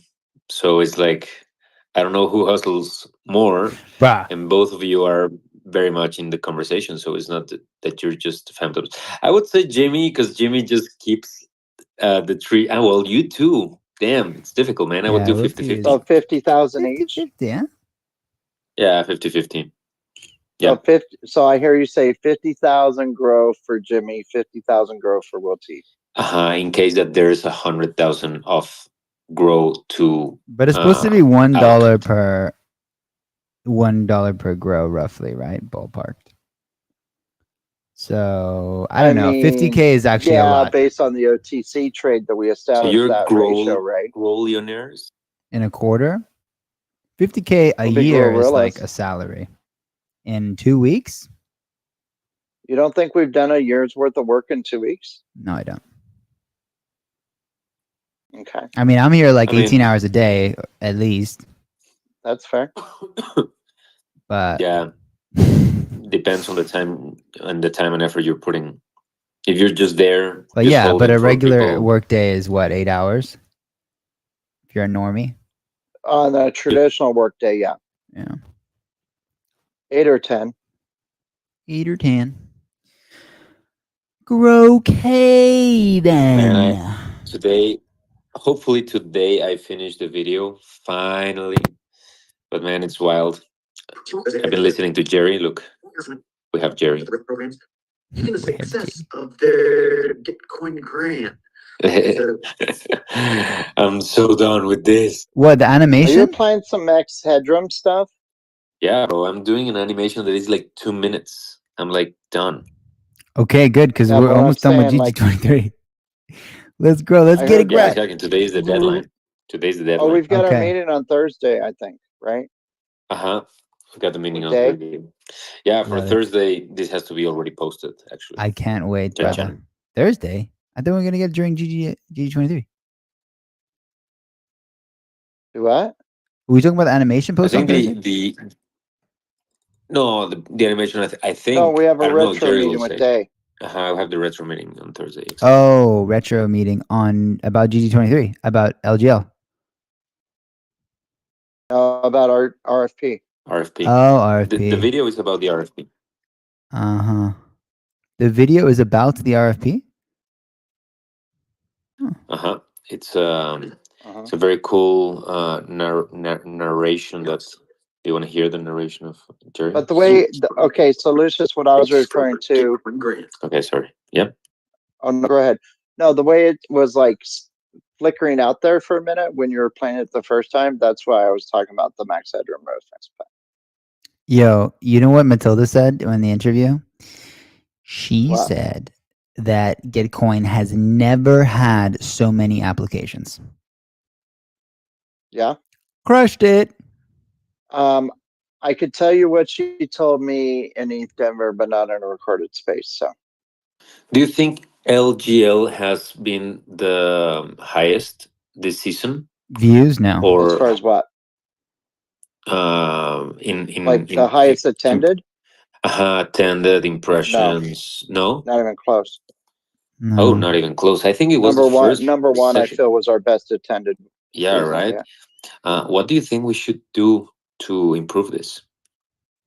Bring back the climate round, $250,000. That'd be pretty good. Yeah, that's true. Actually, though, like, what if we teamed up with Regen Coordination and just said, "Hey, why don't we give you some actual sponsorship benefits and we fucking crush this together, dude?" Boom. Fuck yeah. Right? Fuck yeah, dude. You know what I'm saying? Fuck yeah. What are their sponsor benefits? Oh yeah. Poof. Nothing. Maybe they made a post, got 1,000 views, bruh. If we really, you know what I'm saying? We could really do some fundraising for that. And wait, now you got a new one? Who's Waramu? White Emu. That is not an AI. That is a real human. Waramu? White Emu. She's on our team. White Emu. She's a Tweejan. Where's she at? She's somewhere near Nairobi-ish. Oh, nice. Yeah. Grow K. By the way, all of Stu Kwan's crew that came through last night, they know about Jimmy. Well, I'm not going to use my vocabulary. They know about Jimmy Cohen. They know about the 1 billion tree effort. Nice. What do you call it? The 1 billion tree project, right? It's called the Grow-alition. But yeah, 1 the billion. Grow-alition. Well, I didn't frame it that way because I wanted them to understand it. But the 1 billion tree project, they know it's happening on June 5th. So there you go. We educated some degens last night on what it means to be a regen through the lens of Jimmy Cohen. Hell yeah. Thanks, guys. Well done. Well done all around. We got 4 minutes until Regen Grow Ordination kicks off. So, in the meantime... All right, I'll be over there. I'll see you there. Okay, in the meantime... I mean, I'm going to stay here, but I'll be over there too. You know what I mean? Right. Right. I got to get some coffee and bio break. See you there. Okay. 1, 2. Okay. I have 2 calls lined up around this time. Atlanteans are here. You're welcome to come through and chit chat if you want, Atlanteans. We have another choice for you available. Ethereum localism times regen coordination, powering regenerative boopity boop. Regen coordination is about to grow live with Grow Walkies. So we're going to port that into here. That to here. And bada bing, bada boom, bada boomity boom, bada ba-dim, bada boom, bada putty doom. Up to you guys. Up to you. Grow K. Let's keep grow calling. I'm going to say 2 days left to grow. Who do we call? And cause. Sup? +61. That's Australia. All right, let's call him. We're grow calling, baby. We're calling for Grow Nations. You just pulled up to Grow Nation Station. Welcome to the Grow Nation Station. Okay, let's do some. Hey.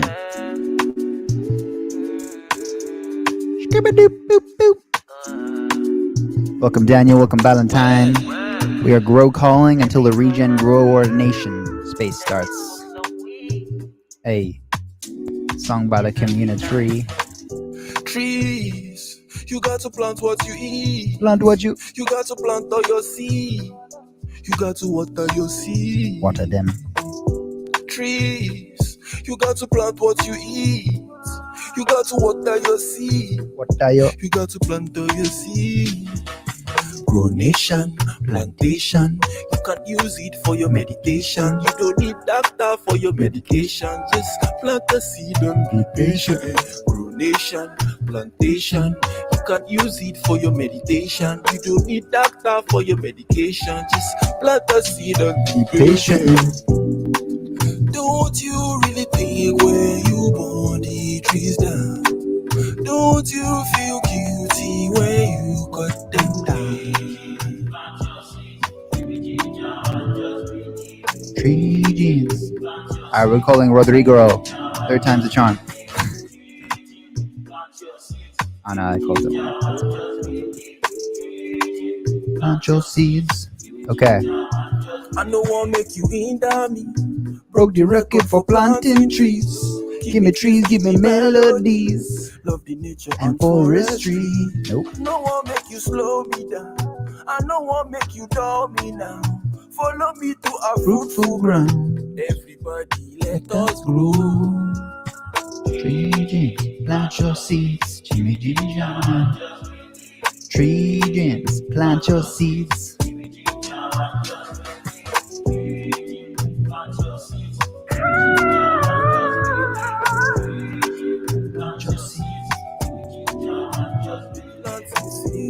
Planting. We planting seed. We growing seed.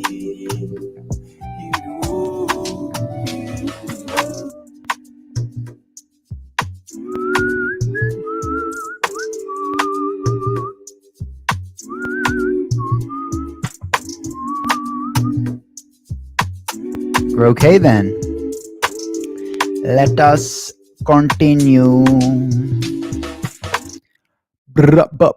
Bringing you the Regen Grow Ordination and Grow Walkie. Let's see what we got growing up. Oh, Marcus is calling back.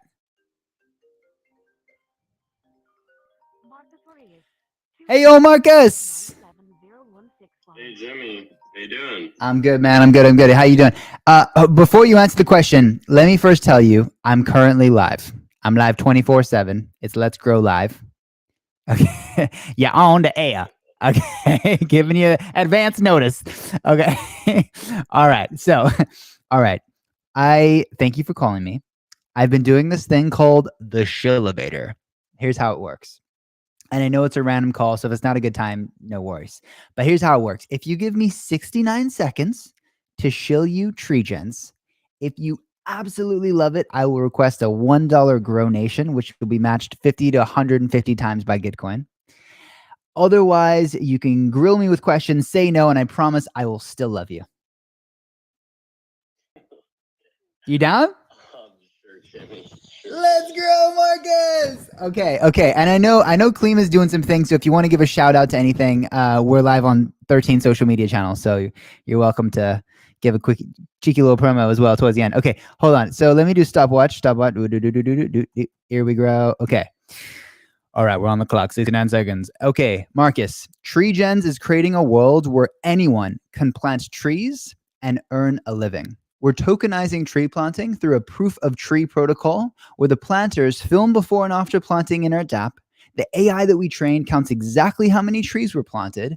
And then the DAO with a staked governance token does some verification. So they tick boxes, make sure they follow the methodology. And then 95% of the tree tokens that get created go directly to the planters on the ground.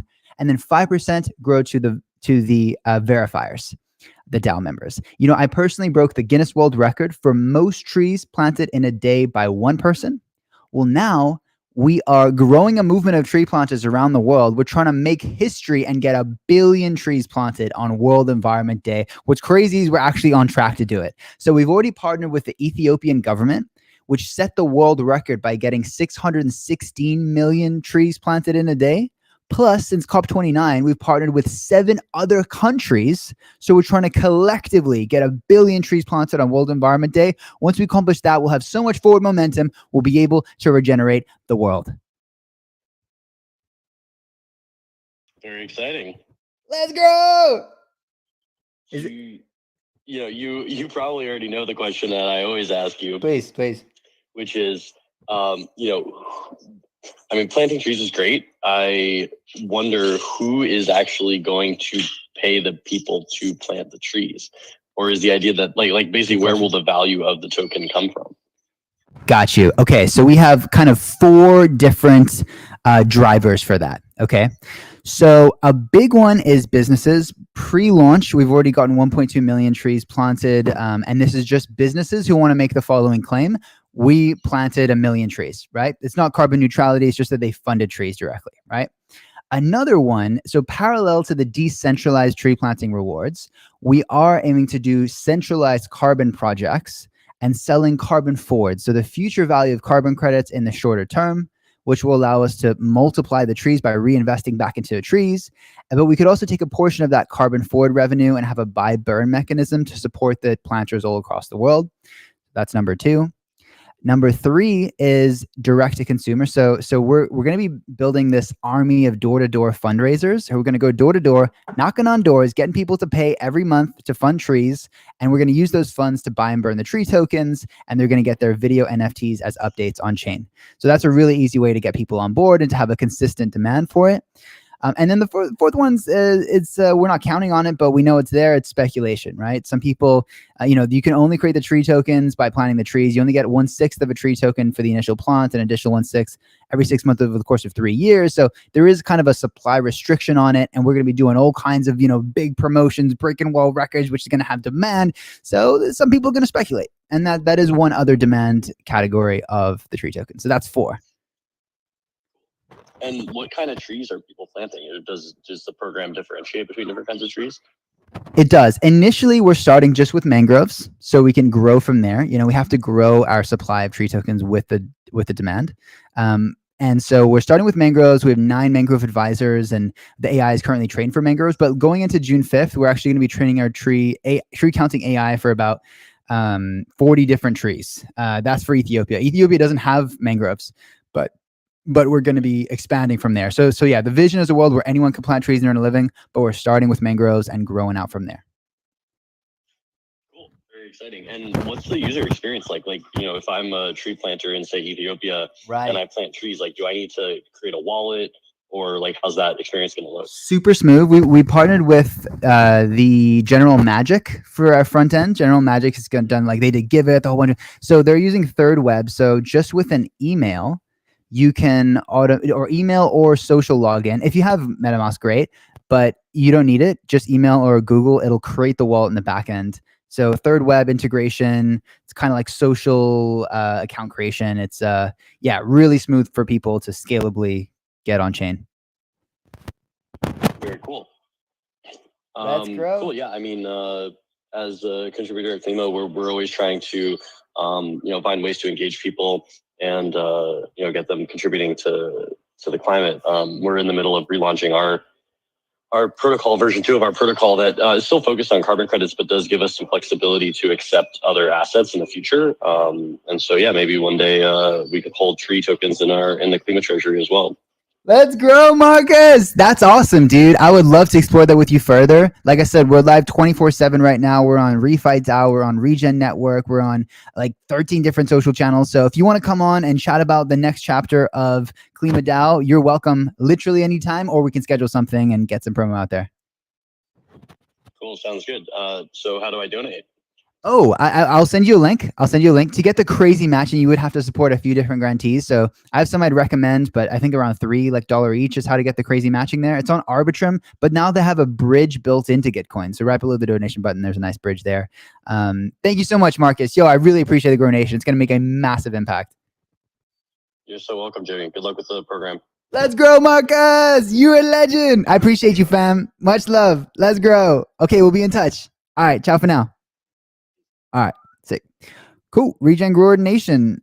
So far, no one tells Jimmy no. So far. Might change, but so far, so good. One guy said I don't have time, but. All right, Regen Grower Nation, baby.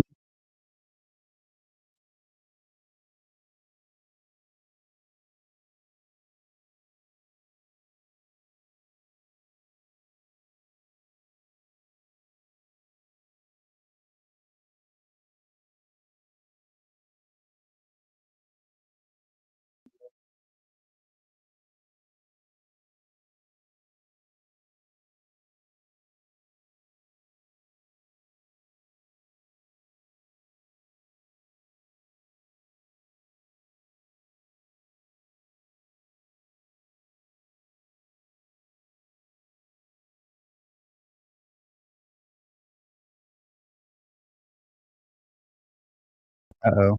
The robots have invaded. What is happening? Wait a second. All right. Not near, but okay, hold on. Let me refresh this. I think my computer is having a bit of a tough time. Thank you for your patience. Gertod, Gertod. Gertod, my guy. How's it going? It's going pretty good. Pretty good. Pretty good. It's pretty good. Hope everybody's doing pretty good out here. Oh, we're Just good. getting the Monday started. Yeah. Oh, it was robot voice capture for everyone, my God. Robot voice capture. All right. It wasn't just me.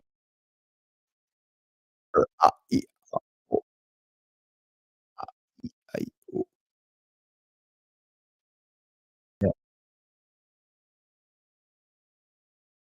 Nice. Okay, we're back. Kevin Growalk, he's back.